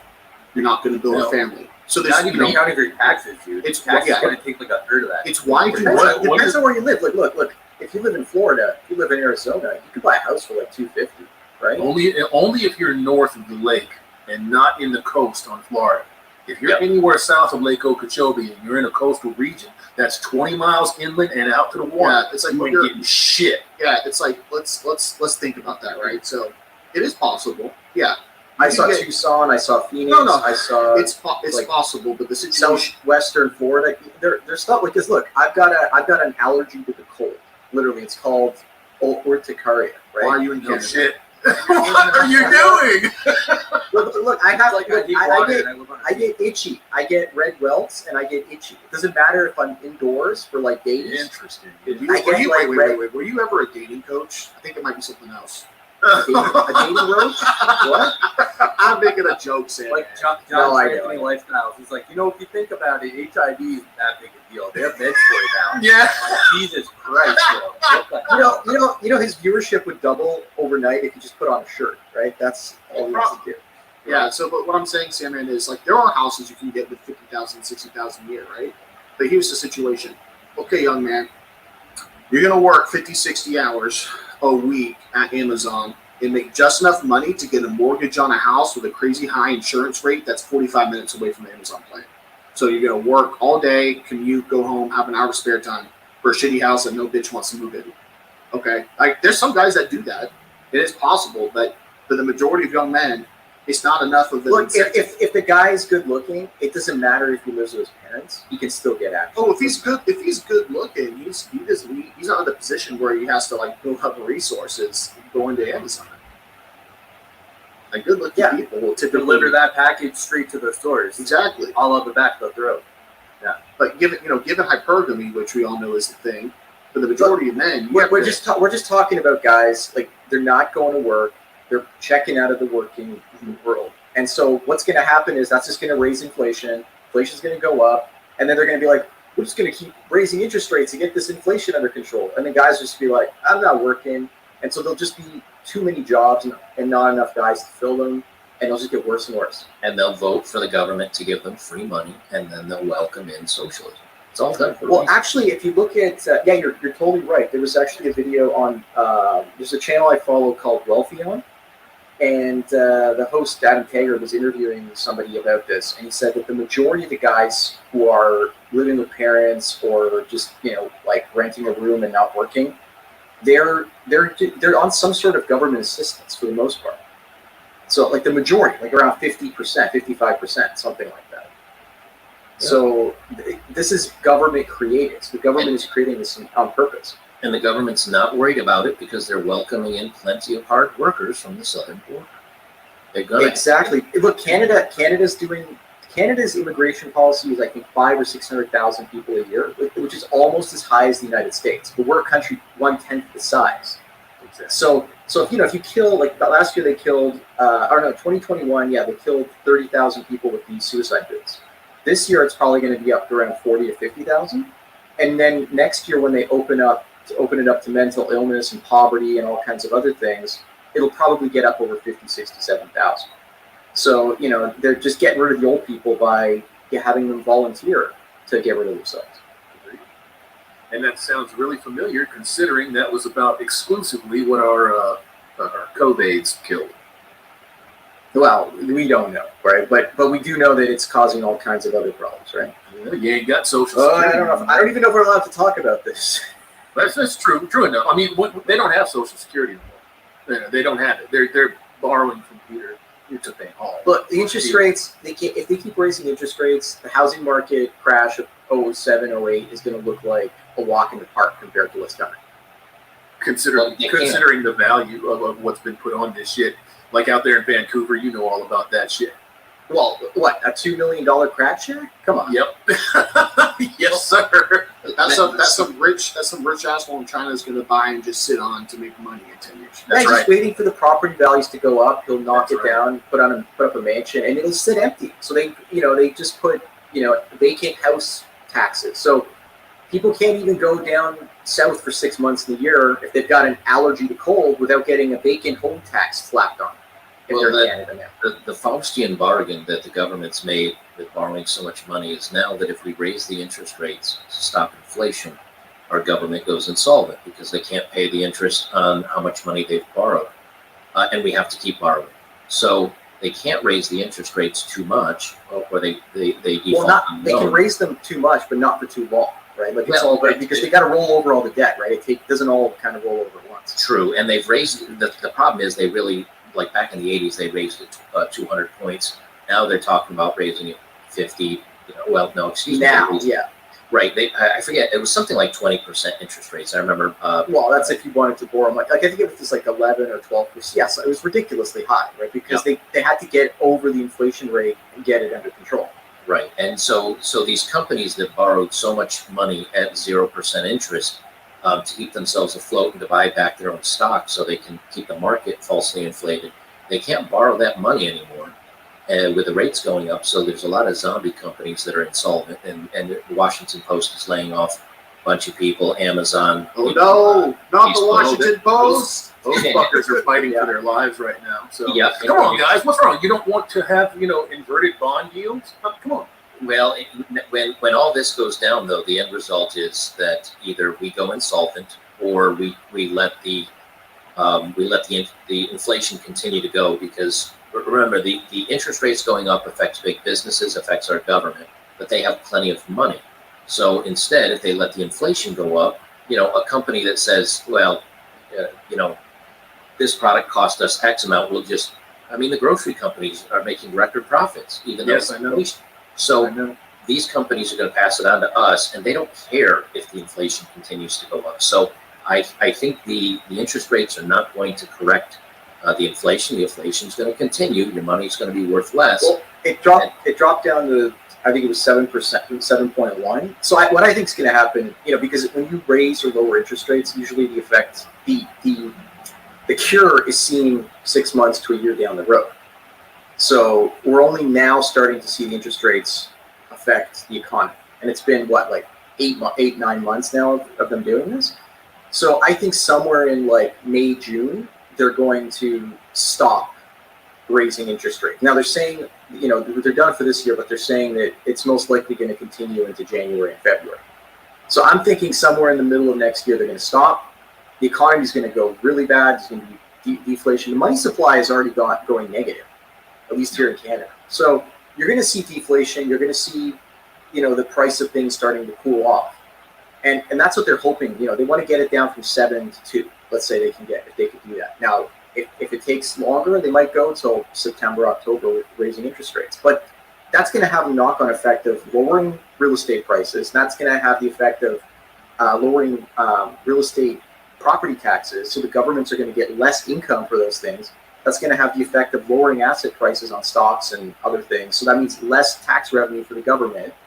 And they're going to have to pay higher debt servicing fees. So this is just going to be like, it's a disaster on both ends of the yield curve. They have a golden parachute to get out of all of this stuff. And they what? The Great Reset? Nope. War. Exactly. With China. With anyone. They will push for war with anyone. Yep. China or Russia are both on the table. It's one of the reasons why China hasn't moved on Taiwan. They definitely want to go because of President House plan. I mean, they haven't yet because they know one of the ways that we fix our economy. That's the historic war creates. This is kind of the rumor, the idea that's been propagated out there. We got out of the Great Depression by World War II. Yes and no, because what World War II did is it forced the government to borrow tons of money to wage that war, and then when they got out of World War II, they spent the next 6 or 7 years in what was known as the Great Inflation. Yeah, but who do we owe all this money to? To ourselves and bankers. And you owe it to the people that financed both ends of the war. Right. Who right now holds the vast amount of the United States debt? China's got If you go to war with them, you wipe off the debt. That's right. China's got 25% of. Here's another angle on it, right? If the U.S. goes to war, they go into 2 wars, right? Because there is no cohesiveness in the states. Agreed. Leftists don't want to fight for the U.S. They want to take down the patriarchy. Maybe you'll get some conservative, good old boys, but they're a dying breed. A lot of them are turning into, you know what? Fuck this country. So there's going to be a civil war. The military went woke. The military went woke. The military can't find enough recruits that are in physical fitness to do the job. Yeah, Bob covered this a little bit a couple of months ago. There was their survey said that 70% of fighting age men are unfit for use in the service. Yes. Yep. So that's not going to fucking happen. And if you try to issue a draft, nobody's going to show for it. You ain't got enough guns out there to come door to door to get people. It's just not going to happen. People will just eat themselves. I cover this. I said people are going to eat themselves into oblivion. So like, oh, you got the draft. It's like, oh shit, I better go to Walmart and stock up on Cheetos and Ding Dongs and just eat myself. And then you show up and they got, he's 300 pounds. Like, what do we by the time he loses his weight, like the war will be over. What are we going to do? It's no different with fucking bitches. No different. Every time this kind of call goes out and women start to shudder, you see 5,000 TikToks show up talking about how they want to be wifey and get pregnant. Yeah, or they just get pregnant. Like this has been going on throughout all history. Like even female pirates of all things, they were perpetually pregnant, right? And then when they were caught in the act of piracy, they'd say, Your Honor or whatever, I plead my belly, and then the belly was full, right? They're pregnant, right? So what would happen is it just once the baby comes out, they throw it overboard and they get pregnant again, right? Just keep the cycle going. So it's like a free get out of jail or free get out of gallows card, right? They didn't care. No, they still don't. Still don't. I did a video on this, and I brought up news stories going back from 2002 right up until 2020, where and I want to say it was like 11 articles, one from every year, and it was like the military's lowering recruiting standards because they can't find smart enough people, and then they can't find healthy enough people, and then they can't like literally they were like used to be high school graduate or GED. Now they're like, nah, don't worry about that. And then And then then why IQ is over 82 or 3. I don't even know what they said. There's this IQ cutoff where you're going to actually cause them more problems than you actually help. Yeah, well, they're going to have to lower that because just they can't. That's going to mess it up. They can't. If you start going under 90 IQ, even for a fucking grunt, you just don't want to do it, man. No, because I'm just being a smart ass. But every article over the past, I don't know, 19 years that I read was lowering standards. And then when they decided to go woke, even everybody, like myself, I was in the military.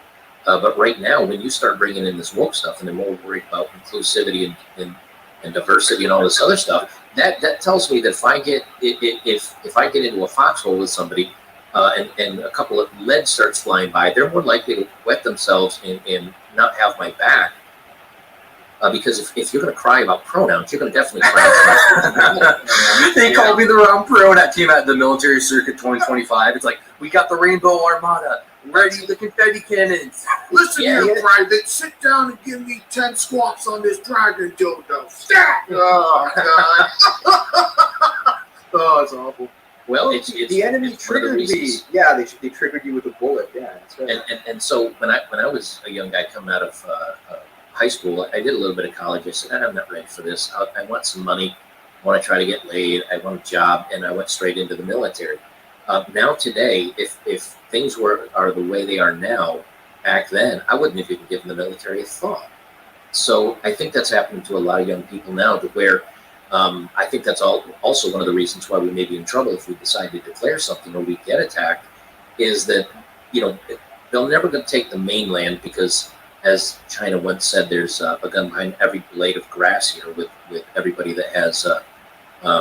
With all of us being armed. You look at her hands. That was Yamamoto. Was it Yamamoto? Yeah, that was Yamamoto before the declaration of war for Pearl Harbor. I appreciate the correction. So, yes, all good, bro. But what that tells you is that we're probably safe here, but we're not going to be safe if we go overseas and attack. And I tell you, man, right now, this administration, same thing with the Fed, same thing with everybody that's in finance, everything is just we're in borrowed time. I guess that's the best way to put it. We're in borrowed time. Are we safe here? Like, are we safe? Yes. Is the U.S. government safe if Russia, or I say this all the time, if Russia or China lands in California, and California's just like, quickly, all red-blooded Americans with firearms that we've been trying to take away for the last 50 years come defend California. I mean, I'll go to California. But I'm going to ask General Ying what kind of beachfront property I can get if I help him out.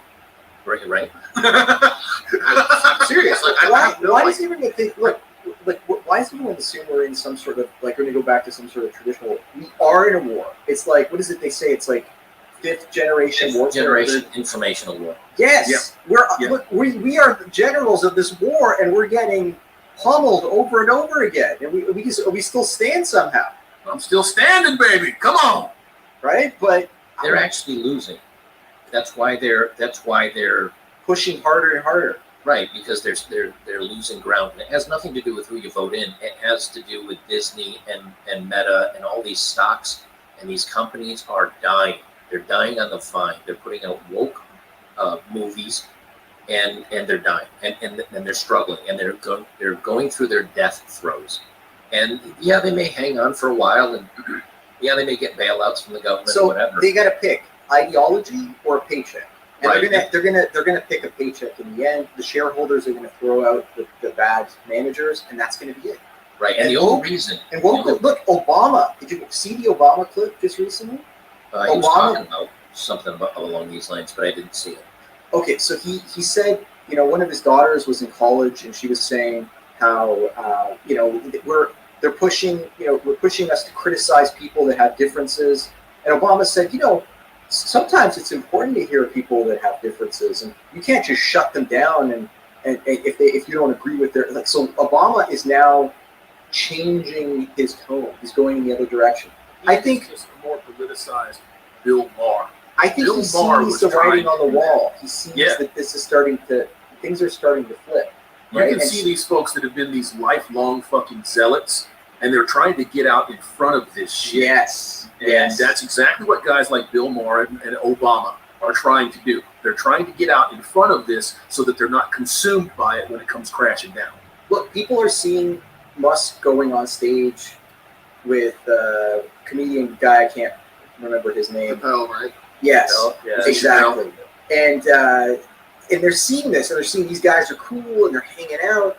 And what are they into? What do they believe in? Or look at Tate. Tate is gaining like 40,000 subscribers on Twitter a day.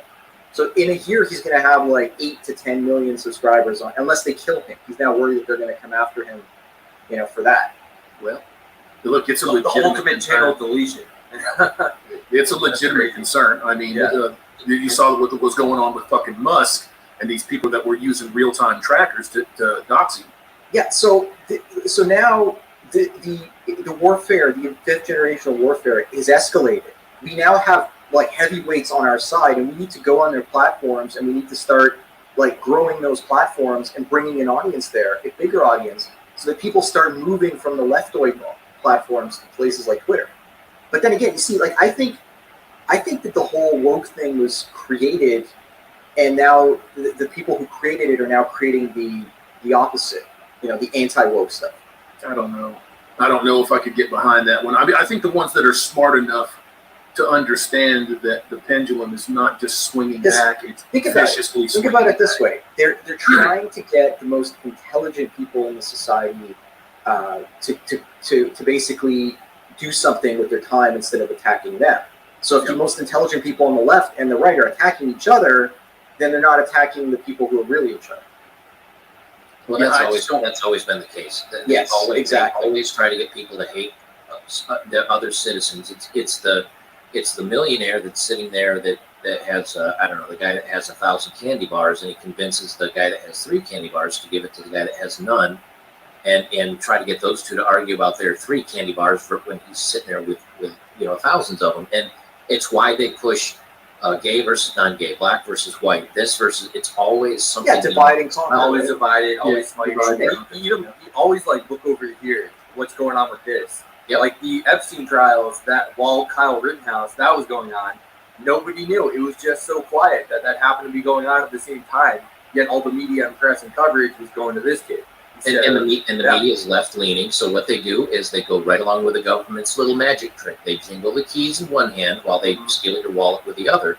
And what's happening now, the reason why this is all coming crashing down is because when money was free, Hollywood and all these other places could borrow it and do whatever they wanted and try to push this agenda. And now, when the money's not free anymore, they say, we need to make some money here. We're in trouble. And we've alienated everybody that pays us. They all haven't gotten the memo yet. Did you see the Marvel release today? They're like, the She-Hulk is going to be one of the new Avengers. I'm like, what? Well, they were headed towards that anyways. No, they were headed towards this female Avengers movie anyways. And the thing of it is, they took comic book lovers, which are men, and guys that love action movies, which, again, I say guys, but people that love action movies, which are mostly men, and they said, we're going to alienate all of you for the women. And the women are like, it's not really my thing. And so they've sold out for the 3%. And I'll tell you this, I remember things. Sometimes I write them down, sometimes I don't. But if Oreo puts out a commercial that's all about, inclusivity, and they have a rainbow cookie and all this other stuff, I say, okay, mental note made. Oreo does not like the way I think, so I'm not going to give them any money. And Oreo will never, and Nabisco, and same thing with Gillette and Lever that owns them, and Ben & Jerry's ice cream, and I could go on for an hour. Aren't Oreos diverse enough already? You got the black and white coming together. So man, that fucking cream's getting black, homie. I don't like that shit. So you're looking at this the wrong way, Hammerhand. I look at an Oreo. I see 2 beautiful Nigerian cheeks getting filled with bleach. Oh, well, yeah, okay. I'm thank you for clarifying. Okay, no problem. We should take over Oreo's branding now. It's like Oreo, cream that cookie. Hey, it's better than Oreo. Have your kids watch degenerates cut off their penises. That's a lie slogan. My biggest fear is with the whole suicide thing in Canada They're saying that soon it'll be if you're 12 you can decide, right? So what will Without happen your parents knowing. Well, no. Your parents will find out that that's what you want to do because you have to get psychological evaluations. So they can't step in the way. Exactly, or they'll put you in prison if you're trying to save your own kid's life. Right. You can try to talk them out. It's the same thing. That's going to happen with the trans stuff. It's happening in Canada, guys. Shit. Yeah. But now they're going to push that with like suicide.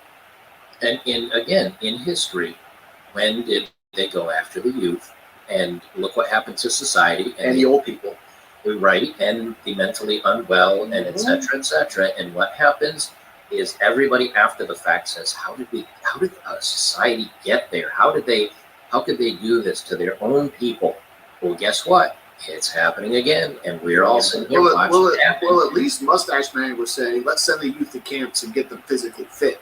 This shit is like, let's make the youth cut off their penises. Like, there's a little bit of a difference, right? Look, masculine men can't take you on if they're not masculine anymore. I was just going to say, you look at any place where the United States has militarily gone and conquered over the last 120 years, look at the male population of that place. It is completely decimated. Yes, you have 100 million men running around. Yes, they destroyed the masculinity. Not the men, they destroyed the masculinity. They tried to do it in Iran and Iraq. They tried to. They just wouldn't. Those motherfuckers just said, nope, nope.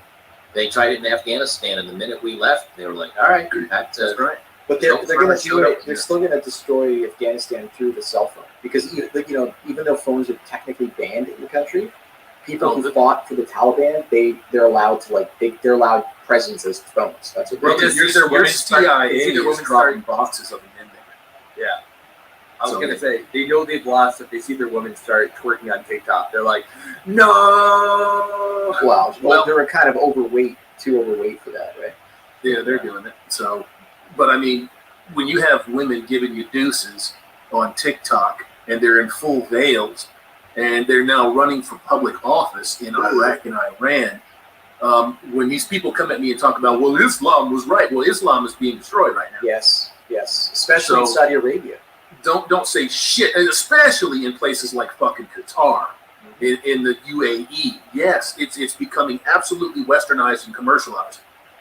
Well, there's a reason why it's no longer feminism. It's also feminism and intersectionality, and it's all become this one big movement to take away your rights and to take away your freedoms, because anything you say, they will link to, like if you say somebody's, I don't know what words we can say on YouTube much anymore, but if you say someone is kind of indoctrinating a young person with all these crazy drag shows and dancers and that it's stunning and brave, and there's a reason why that if you speak out against that now, they say it's harmful speech against the alphabet community when it doesn't have anything to do with it. They're trying to all correlate everything together so that if you say something bad about a woman, and bad meaning that you're critical of a person in government office, for example, like Kamala Harris, and she says, oh, well, you're just being misogynistic because you're calling me out. No. This is about your policy. Well, it doesn't matter. Now it's intersectionality, or it has something to do with race, and they tie it all together so that they can shut you up. And that's what they're doing, and they're going to do it. They're just going to keep making that glob of BS larger and larger until eventually you can't blink, look, or say anything. And that's the way they want. And then the people like us and the Andrew Tates and the whoever's out there in the world that are trying to spit some facts and truth and make sure young men don't go down the wrong path, yet shut up, is so they can feminize and control men and make them as weak and malleable to their emotions as women. And then then men will vote however they want them to vote, because Big Daddy government will solve my problems and fix my fee-fees. And then when they find out it's not the truth, it's too late. You voted yourself right into oblivion, and that's how we get them. There's two ways to go about controlling the male population. Number one is to get them married, and then they'll emasculate themselves, and they'll just do what their wife wants for validation. Well, they'll be afraid. They'll be afraid to lose the family. Yeah, because exactly. You can implicitly say, well, something bad might happen to your son or your daughter or your wife, and that's a control device. Yeah, I was talking to a guy a few days ago, and he's, I went over to his place. I can only hang out in the garage because his wife, doesn't. Like, it was freezing. It was like your dog. You gotta hang out in the garage. It's like I'm like, what's going on? He's like, well, I got to keep all my stuff here in the garage. I can't bring it in the house. And if I bring it in the house, I have to wash it first. And I'm like, well, can't you just put it in one of these bags, like the cloth bags and the little holes, and just like put it in the washing? She won't let me use the washing machine. It's like, yeah, you gotta wash your stuff to bring it to the house, but she won't let you wash it. And it's just like, what is going on? Like, and it's so that, and this is a guy in his mid-40s, right? So this is bad, right? This is really, really bad. And so but men in that 30s, 40s that are married, they're under control by their wives. But the younger guys that aren't getting married, they're kind of being demasculinized, so that because they're not going to have wives, so they're just kind of like, they're becoming feminized, so that way they're being put under control instead. So what's the sperm counts down? 62% down now? I don't know what the hell it is. Yeah, so it just keeps going and going. He counts down 50% from Jack Murphy's like, actually, it's 63. Precise readings every day. Yeah, I bet he does. Jack Murphy just goes to the sperm bank and orders a cold one. The quality's gone down 62% this past year. What's going on? Grabbing a spoon like it's a Wendy's. Oh man! I mean, but here's the thing about the sperm counts. Like, are they including all the femboys and transitioners? Like, it's hard to see that number. I can agree that everything's going down, but there's so many factors in that. Well, they tried to figure out when this started happening, and it was I think it was in Holland. The military was starting to track this back in the 1950s, and they said the guys who watched television, because this is back in the early days of television, had sperm counts that were 50% lower, and the guys who didn't watch television had sperm counts that were 50%. They were higher. They were normal. They're probably hitting the gym or something. They're Well, just not sitting only watching that, but TV if you're sitting on your ass all day long, your nuts tucked between your legs, that's gonna, there's a reason why they dangle. It's the heat. It's bad for you. So if you're sitting in a chair all day long with your nuts pressed up against your taint, of course it's gonna affect you. Probably get it up by 5 points by just wearing boxers. Yeah. Have you guys noticed a lot of times if you see male actors in interviews, they cross their legs like a chick, and like, I don't know whether it's just me like hitting squats and having pretty thick thighs. I'm like, dude, if I do that, I literally squish my balls. Like, I can't even try to do that. But they bend their legs in such a way that it's like they don't have balls. Like, how do they do that? You guys know what I'm talking about? Back in the late 80s, we used to call that the Picard maneuver. Because he'd always sit on the bridge with his legs crossed like that. He's this little tiny man, right? And he's surrounded by all these masculine Klingons, and his right hand man is like this masculine guy with a big beard, whatever. Yeah. I find that kind of weird. Where it's like you literally It's tough days, man. You either got tiny nuts or tiny legs, or maybe both. It's like I don't know. That's a dead giveaway if you have a tiny dick, right? Yeah, basically. You see a guy sit like that? You sit like that because you got a tiny dick? He just looks down. He's like, "Yeah, did my wife tell you?" No, her boyfriend did. No, I have a very large clitoris. I'm a woman. Respect my identity. I wouldn't touch your clitoris with my 10-inch pole. There you go. Don't do that. I'll be back in a minute, gentlemen. I got to go drain the main thing. There you go. Yeah, no. So I mean, it's that all the way circling back down to the point I was talking. Anytime I talk to, they're not Democrats. They don't like Democrats. They don't like feminism, despite being feminists themselves. And actually, let me just say, every time I talk to a trad thought, to a conservative YouTuber, to a egalitarian, whatever it is, Lauren Southern. What are you getting just pearly things on? Just pearly things. I don't know. Here's the thing about the just pearly things. There are two issues with that. One, she has no incentive to have a conversation with me because she's making tons of money off of all these dudes beating off of our ideas. Exactly. Yeah. I had a guy, in the comments, and be like, "What's wrong with pearly things?" She says all the right stuff. I'm like, I actually tried to post a GIF, a community tab. And it showed like the seagull flying against the wind, just struggling, and there's straight up another seagull just sitting on its back. And I'm like, that is literally female content creators who never get striped, who never get banned, making money off of men, off of everything you say. It's not going to last. Like, look, she's going to get throttled before she hits 1 million subs. I'm convinced of this. Like, she's already starting to drop. She's already peaked out. Go ahead. Yeah, I was just going to say, and the good news is that there's part of me that, of course, I hate it like everybody else does. Matter of fact, I was talking about this in a live stream the other day, where, yeah, she may say all the right things, at least the message is getting out there. So Yes. but the problem is all the rubbernecks are like, see, a woman says it, and that's why they get the attention, because they say even women are saying this. She's now. given them hope that she's given him 95% of the. She's getting 95% of the way there, right. But then that last 5% is like, there's the unicorn. We got to find her, right? But that doesn't matter because you're already getting them 95% of the way there. Within a year or two, they're going to get through the other 5%.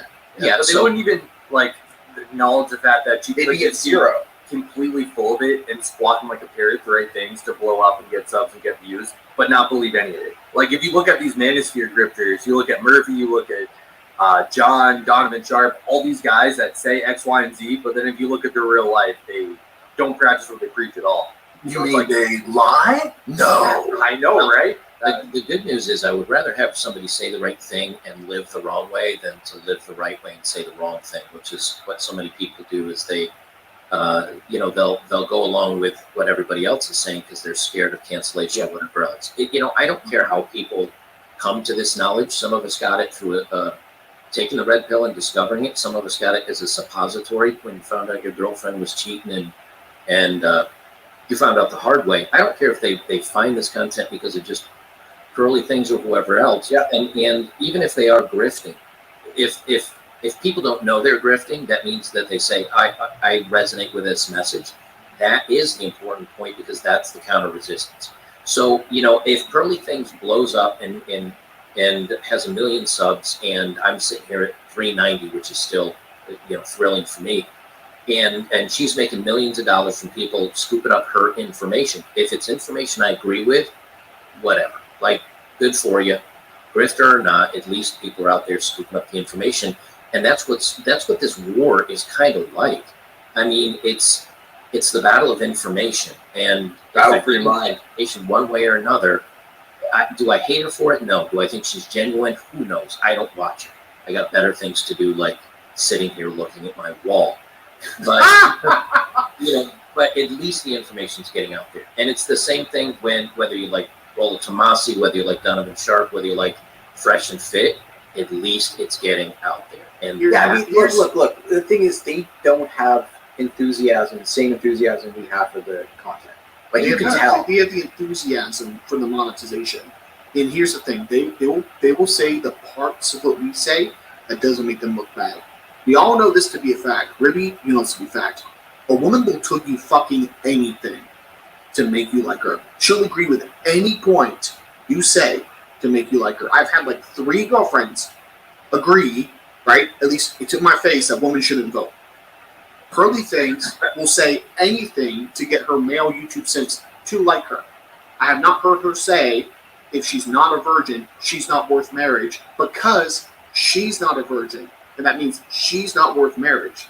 She's like, dude, this is female chameleon 101, right? Like this is just stuff we talked about like 10 years ago. So she's useful in that if people get exposed to her content, they move on to one of us. But people come at me all the time. Women can be based. Women can be red pill. Curly Things is legit. I have seen so many damn chameleons. I think I'm in the rainforest, and they all change their color. So my de facto view is they're fucking lying. But that's part of the lesson of or as I call it, the suppository of the red pill. Is guys will say, oh, she said all these base things, and she's this and she's that, and then they end up, I don't know, dating one or trying to find one or trying to find someone that's traditional or whatever, and then they get yeeted under the bus like everybody else, and they go, oh man, it's like, okay.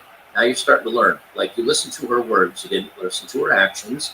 And when you get burned like that, you continue to look for the information. I first found this stuff through Sandman, and then I found Chronic, and then I found after that was I think Coach Red Pill, and then I found Coach Greg Adams and Donovan, and then eventually I found Hammerhand, and because I started branching off like further and further out, and with Chronic, and I discovered all you guys at some point.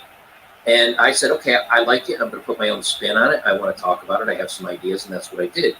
But the thing is that with so many different flavors and so many different ways of catching the information, when you get burned by a Pearly thing, or you find out she wasn't legit or whatever, you don't just say, well, I don't believe this stuff anymore, because it resonates with you. You just mean, oh, that creator sold out, I'm going to find somebody else. And so I think it's better that the information gets out, even from somebody I maybe dislike or think is a grifter, and they'll find somebody else.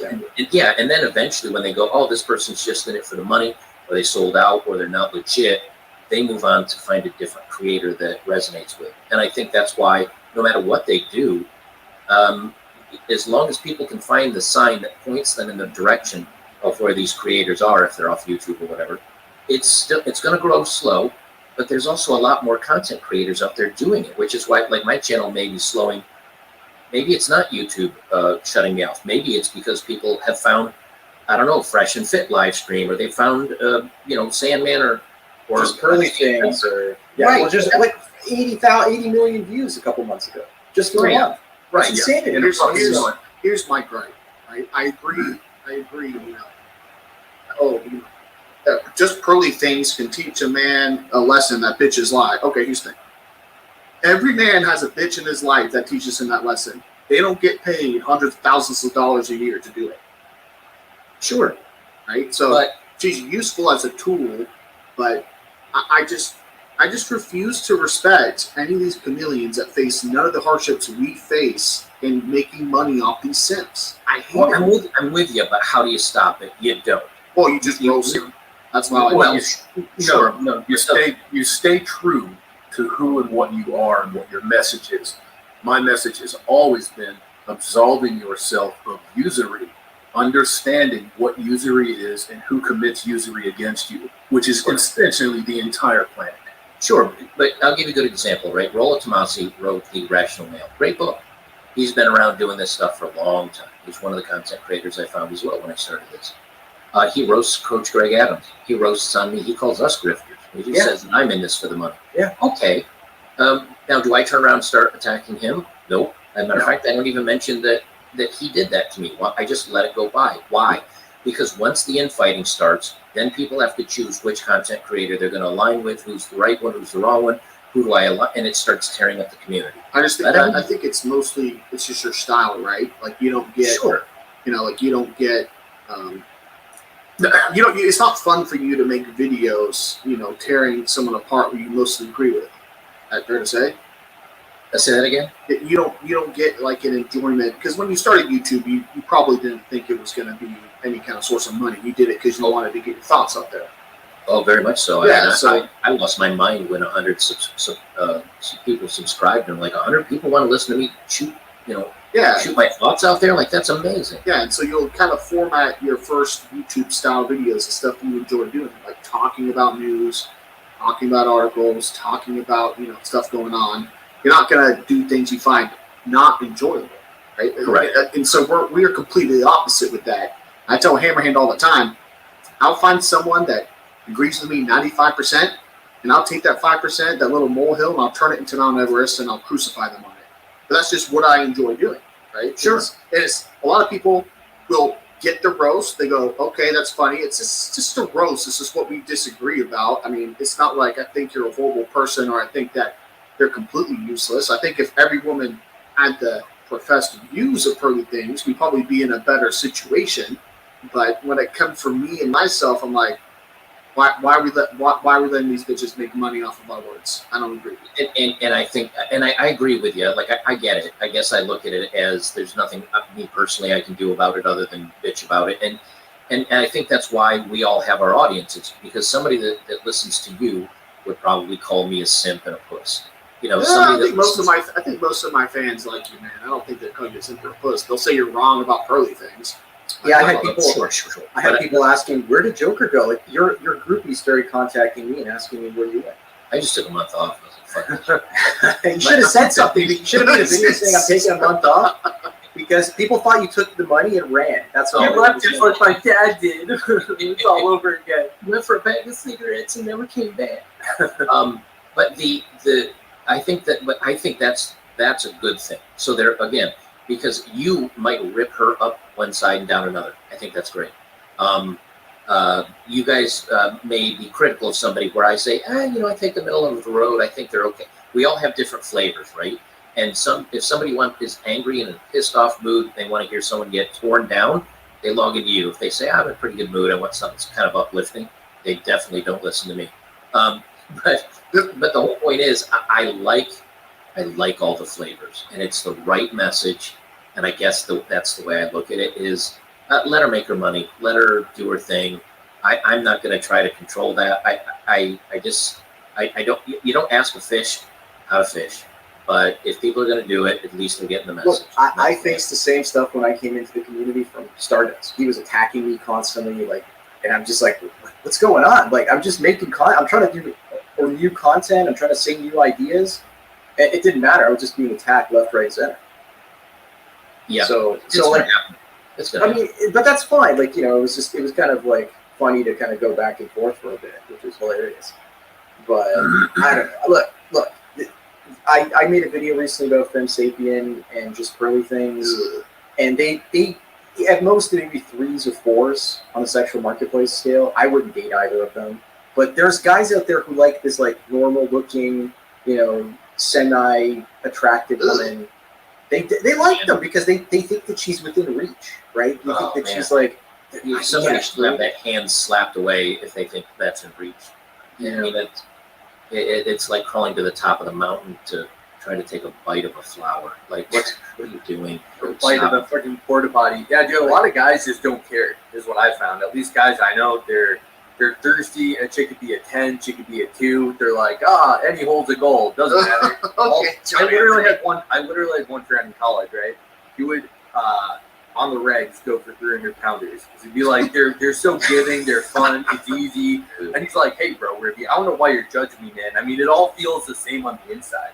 And I was like, bro, that just goes to show his goals in life. Keep telling yourself that, homie. Yeah, he's not going too far, but he got so mad. But dude, how could I not roast you? You rarely get with a chick you're in your own weight class. Like, this is something roast-worthy in my opinion. But eventually I roasted him so much he learned to laugh at himself about it and like embrace it. But still, it's like, yeah, dude, he just didn't care at all. I tell you, there is some truth in that because when I used to work at a strip club, the girls that were average at best would always play like they were really into the guy. Yeah. And he would end up getting the lap dances and everything else because he thought maybe if I play this right, she'll go out with me. But the super hot ones, he didn't feel that way. And so the average looking girls actually did better than the super hot ones sometimes. So there is logic to it. But again, if they're getting that red pill information, I guess at least they're getting it. And maybe someday they'll move on to other content and maybe guy creators that are spitting from actual life experience instead of back 9 years ago now, there was literally no content. I would listen to videos by MGTOW content creators, and then I'd be like, but there's no more. And maybe each content creator would maybe make a video one. Sorry? But there's no more. I need more. What the hell is this? No, it was literally like you go and you find a video, and then it'd be 2 weeks before they put out another one. And it was a 10-minute video, and you'd be like, what am I going to listen to in between? You go to other content creators, maybe like 2 or 3 of them, and that was it. That was the whole manosphere. And you're just like, there's Paul Elam and A Voice for Men over here, and even they would make content maybe once every 2 weeks. So literally there was nothing. But when something would come out, it would be very prophetic because it was a new idea, a new thought. Now it's just the same stuff. Just like the thing I try to do with my content still is I try to bring new analysis to it that hasn't been brought up before. Right? It's tough. It's tough. I find I'm on repeat now. I feel like I haven't had a new message in the last 2 years. Yeah, and people find it entertaining, so I keep putting it out there. But I literally sit here looking through news stories and everything else, and I'm like, I've already talked about this. Now, yeah, it was a year and a half ago, and maybe people weren't followers then, but I just feel like it's chewing the same. Like you must spend like 2 or 3 hours a day just looking for news stories. Right.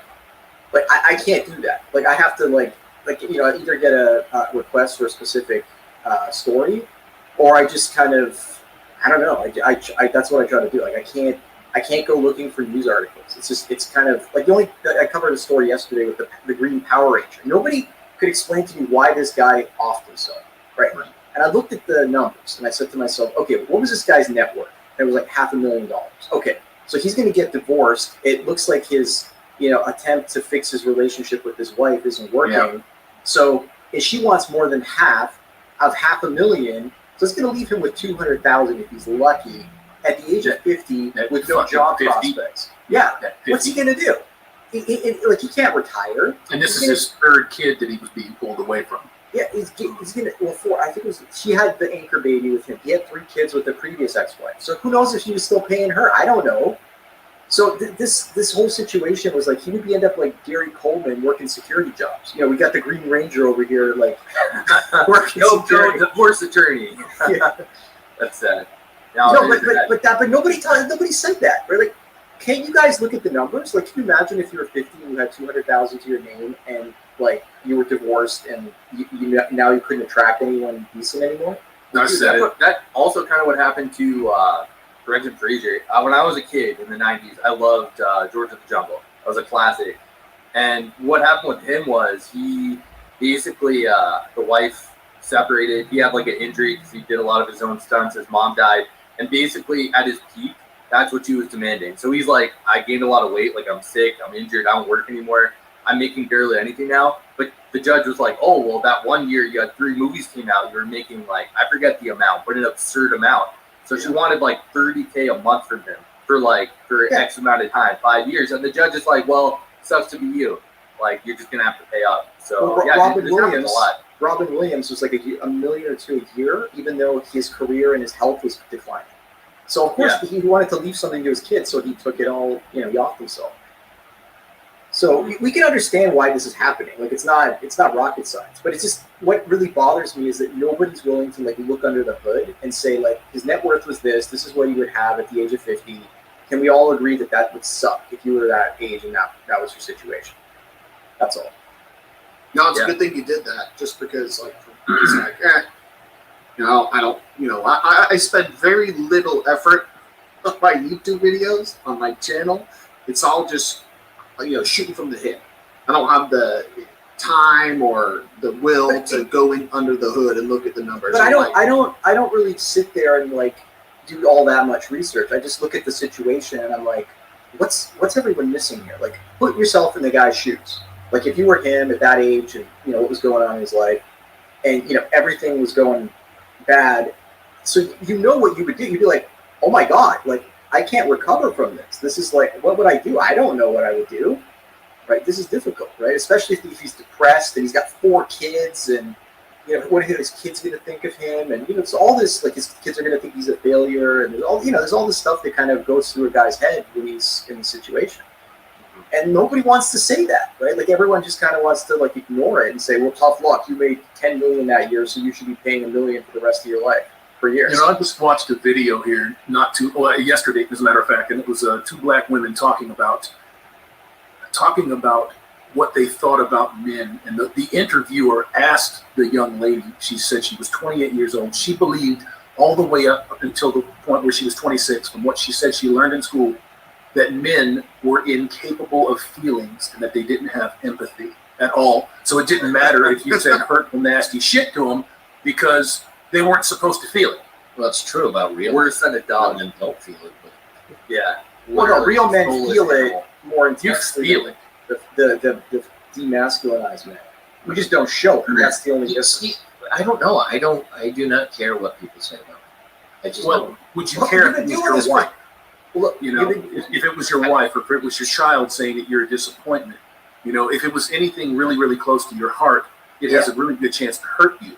Yeah, no, I agree with you there. I guess I was looking at it like I don't care what people just random remarks from fucking thoughts doesn't matter. I mean, it shouldn't matter to you at all. But if it was somebody that was really close to you, I mean, they cut your fucking heart out and leave it on the table. Oh, sure. And women are being taught to do that. Yes, they are. Oh, they don't even need to be taught. That's the nature. Come on. And the thing is, even with all the grifters and everybody coming out that are jumping on the bandwagon of this type of content, great. That means that more and more people are listening, more and more people are talking about it, more people are making money doing it, and that means there's going to be more and more joining it. And eventually, that means that my views go into the toilet because there's so many channels out there talking about this stuff that they're watching other people other than me. Hey, you know what? I'll close the shop down. I'll move on with my life. I'll call it a win. You'll And go into a marketplace that's less saturated. That's it. yeah, like locals, which is pretty much exactly Well, what I've like done. I mean, I'm not even talking about. I'm talking about like types of content. Right? Like Oh yeah, I said, I'm going to be doing my farm and my house build and clearing the land. That's all going on my second channel, and I'll have fun doing that. I'm looking forward to it. Good Farmer Joker here. That's I it. We're talking about pigs today, but no, not the pigs you see stumbling around Walmart. Actual pigs. You know what you do? You should They're much smarter. Yeah, You should build. And I'll just finish this thought off the top of my head. The people that are out there, like what's his name? Is it Tate? Andrew Tate. Yeah. Andrew Tate. That's it. Andrew Tate that's out there that's getting all the heat and all the hate. Good. You know, he's making all the money too. I'm fine with that. But he's bringing people into the fold and learning the information. And then if they do off him, and then if they do yeet him from social media, and if he goes away, guess what? Other people are going to start looking around and going, is there any other content like this that I resonate with? So I like people out there taking the heat and they're getting paid for it. That's great. I don't want the money for the hassle. But eventually you don't learn this stuff and then unlearn it. Some people do, but they never learned it really to begin with. If you let this absorb, you say, you know something, this resonates with me. I believe this is the way the world works. I now understand hypergamy and women, and that I got to provide something if I want to be in a relationship. And once that's in your system, it doesn't go away. And so if he wants to be, you know, that's why all different content creators that share all different thoughts, good. Just let it be out there. It kind of reminds me of Braveheart, how, you know, they catch him and they tear him apart, but, you know, at that point he's inspired and rallied everybody. He's already started the cause, so it's all he's a martyr. And Tate or any of the others would just become martyrs over time. For only $5,000, you could be a top G too. You know what's funny? If he ever gets out of shape, if he ever loses his money, he's going to be just like everybody else, forgotten about. I mean, he's a good athlete. He's in shape. He's popular right now. But with those that sell courses like that, especially when they're already successful, it's like, let me teach you how, if you had a Lamborghini and a six-pack and are a professional kickboxer and worth a lot of money, how you too can be as popular as I am. Well, you got all that shit. Now get rid of all of that, start from scratch, and see how well you do. Look, when it comes to Andrew Tate, I view Andrew Tate the same when I see Pearly things. Yeah, exactly. He's saying all the stuff to make money. Andrew Tate's dad, what did Andrew Tate's dad do? Apparently he worked for a 3-letter agency, and apparently he owned a bunch of whorehouses in Asia. What did Andrew Tate do? Apparently he got in trouble for owning a bunch of whorehouses in Eastern Europe, and now he's Muslim. But I don't. Andrew Tate is the biggest fucking LARP I have ever seen in my entire life. No, look, you gotta listen to what he says. Like, he's very well spoken. He's highly intelligent, and a lot of the stuff he says makes absolute sense. When I saw his speaking about 2 years ago, I thought to myself, this guy is like me, except his brain is working a lot quicker. Minus like 50 IQ. Well, look, he's 35, 36. So what's going to happen is he's slowly going to calm down, and things are going to kind of decelerate. If you're 35 and your whole shtick is, I don't have time to read books, I'm better than you, I drive a fucking Lamborghini, you're a fucking loser. But he's right about that. Like, you know, the whole thing he makes the quote about, right? Look, you have to have lived experience. You can't become truly wise without lived experience. The reason all of this like fourth turning stuff is happening right now is because we don't have a living memory of the Second World War and those experiences. So if you don't have a living memory, you can't evolve, you can't grow. I think you're projecting your intelligence onto Andrew Tate saying that. Because I put on like 10 minutes of his shit. He's talking about his cars for 5 minutes, and he's talking about how he's better than betas for 5 minutes. Look, he's still extremely materialistic. And, you know, I think that's going to wear off at some point. Because right now, you know, I saw a post of his like yesterday or today, and he's like, you know, I just spent $150,000 on clothes, and I made $10 million this week, and I can't spend all my money. It's coming into, but eventually he's going to get sick and tired of materialism. I disagree. He's virtue signaling. He's 35. I'm great. I'm smart. I've got money. I'm better than you. So then he's probably already over the materialism. He was over it a long time ago. He's just doing it to kind of show off. His flex is that he is obsessed with materialism. It sounds like a woman. Like, bragging about a Lamborghini is like a bitch bragging about a Gucci purse. I don't care. I guess I'm more of a purist. But you have to understand the people he's going for, the 20-something crowd, they care about that stuff because they assume that they're going to get laid if they get that car. But even he says it himself, these are just dorks, right? You dorks are going to get laid. You're still a dork if you drive a Lamborghini, right? Like, that's all he's saying. Easily influenced, very young. And let's be honest, the intelligence system, our school system, is not nearly what it was just a few years ago. But that's why his message is resonating. I agree. I think it resonates with teenagers more than dudes in their 20s. Yeah, I can't disagree on that either. So I can't say that, like, me personally, I never heard of him until he was, like, in the last 3 weeks or 4 weeks, whenever he got needed. August, September. Yeah, when he got banned, I was like, who's this dude and why? And then I heard some of his stuff, and I'm like, he's got a very polished, decent message that maybe resonates with young people where we may not, or maybe I don't, or whatever, to his larger group. Again, I see it all as a win. I just see it all as a win because at least some sort of message is getting out there. And I may find him douchey and I may think he's virtue signaling, showing off all his crap. But if young people say, oh man, I want to be like this guy, I want to be rich and I want to have the fancy cars and I want women to want me. And he says, oh, hey, you're going to need money and you're going to need cars and you're going to need to be this kind of guy for women to want you. I think that's going to lead a lot of men to try it, fail, and then they're in the red.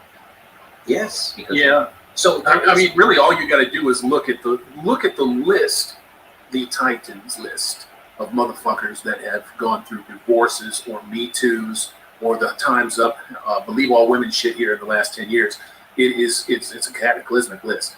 Yeah. I mean, Schwarzenegger, Cavill, Bezos, Gates. I can't stand either one of them, but still, that type of shit was used on them. It doesn't matter what kind of cash you've got. It doesn't matter what kind of body you've got. I mean, it matters to you on a personal level as far as health is concerned and longevity is concerned, but you still have to understand that none of this stuff carries any weight as far as keeping them. Right. You're not going to be able to keep them unless they want to be kept. Yep. And it's a very rare thing now because they're being taught the antithesis of that now. I think at this point, more than ever, all roads lead to red pilling, and agreed. And that's why, because they can't force men to marry these crazy women and have families, the next generation coming up, they're trying to go the opposite direction and make them fear the climate, and fear the government, fear this, fear that. They're trying to make them afraid. They're trying. If you don't fear your wife, you're going to fear the weather. Exactly. Yeah. It's got to be. You got to be afraid of. When you have anything to lose, you have nothing to, like. If you have nothing to lose, they can have a harder time giving you a reason to do something. Like if I don't have a family to lose, then they don't have that control of making you fear the family. But if you got nothing to lose, you can do anything. You're free. Right, exactly. And I think as young men are growing up and they're being told they're horrible and crappy and all these bad things, they say, well, I've got nothing to lose. Let me go to Canada and find the booth. And I'm not going to fight for my country. And I'm not going to do, and that also makes the government gives them the allowance to say, okay, well, just trust us. We'll make it all better. And now it's going to be who do they believe? The government and all this other stuff, or are they going to believe guys like us? And hopefully they hear enough of the material. They say, hey, you know what? I'm gonna fall back on my own agency. Yeah. Well, it's like that line from Fight Club. It's like only once you've lost everything are you free to do anything.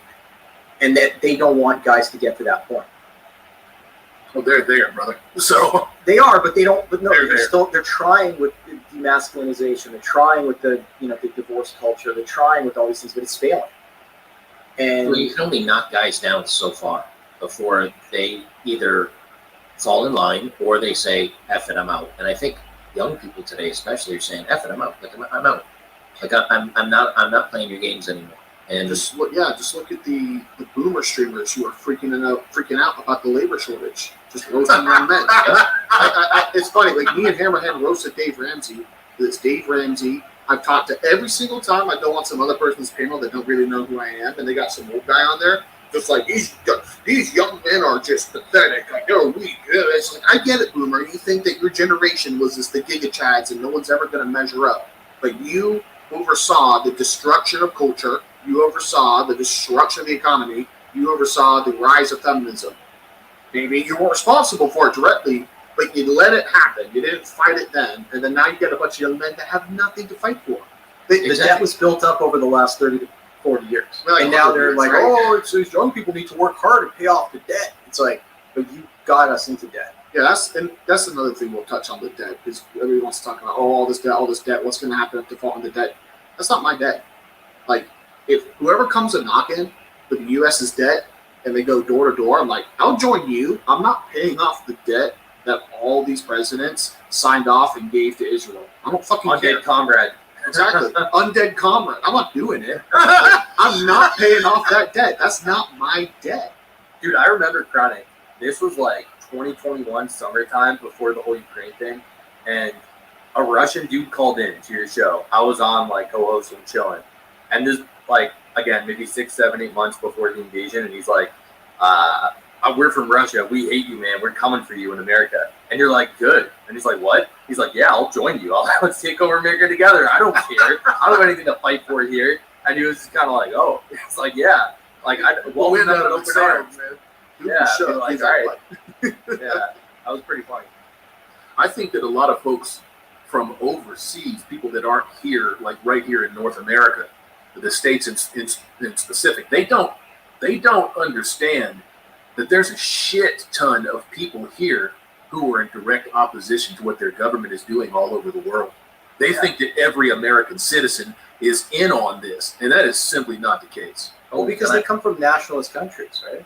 Well, not only that, I mean, even if they don't, like, when I travel, I hit, I think it was like 34, 36 countries over the course of 18 months. I just backpacked around the world. I don't know if everybody knows that, but I just said screw it all to everything and backpacked around the world. And I stayed in a lot of hostels. And when they met an American, they'd be like, oh, we don't like X, Y, Z. And I'm like, me either. And they're like, yeah, but what about, no. You hate our government. You hate our news. You hate our television. You don't hate the citizens. You don't know anything about the vast majority of citizens. They think our culture is what they see on TV.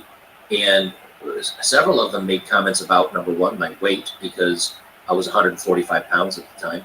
They said, oh, we thought all Americans were fat. We thought all Americans, they just made this broad assumption based on what they see on TV. Well, the same thing's happening now with people in our own country based on what they see on TV. They either believe it or they don't. And they trust the government or they don't. And they trust the science or they don't. Everything is to the point now where I think the world hates us, not as a people, but as a country, because of what our government is doing. And we better fix that pretty quick, because if we get into a conflict, they're going to say, let America roast, let them die. They go around trying to police the world.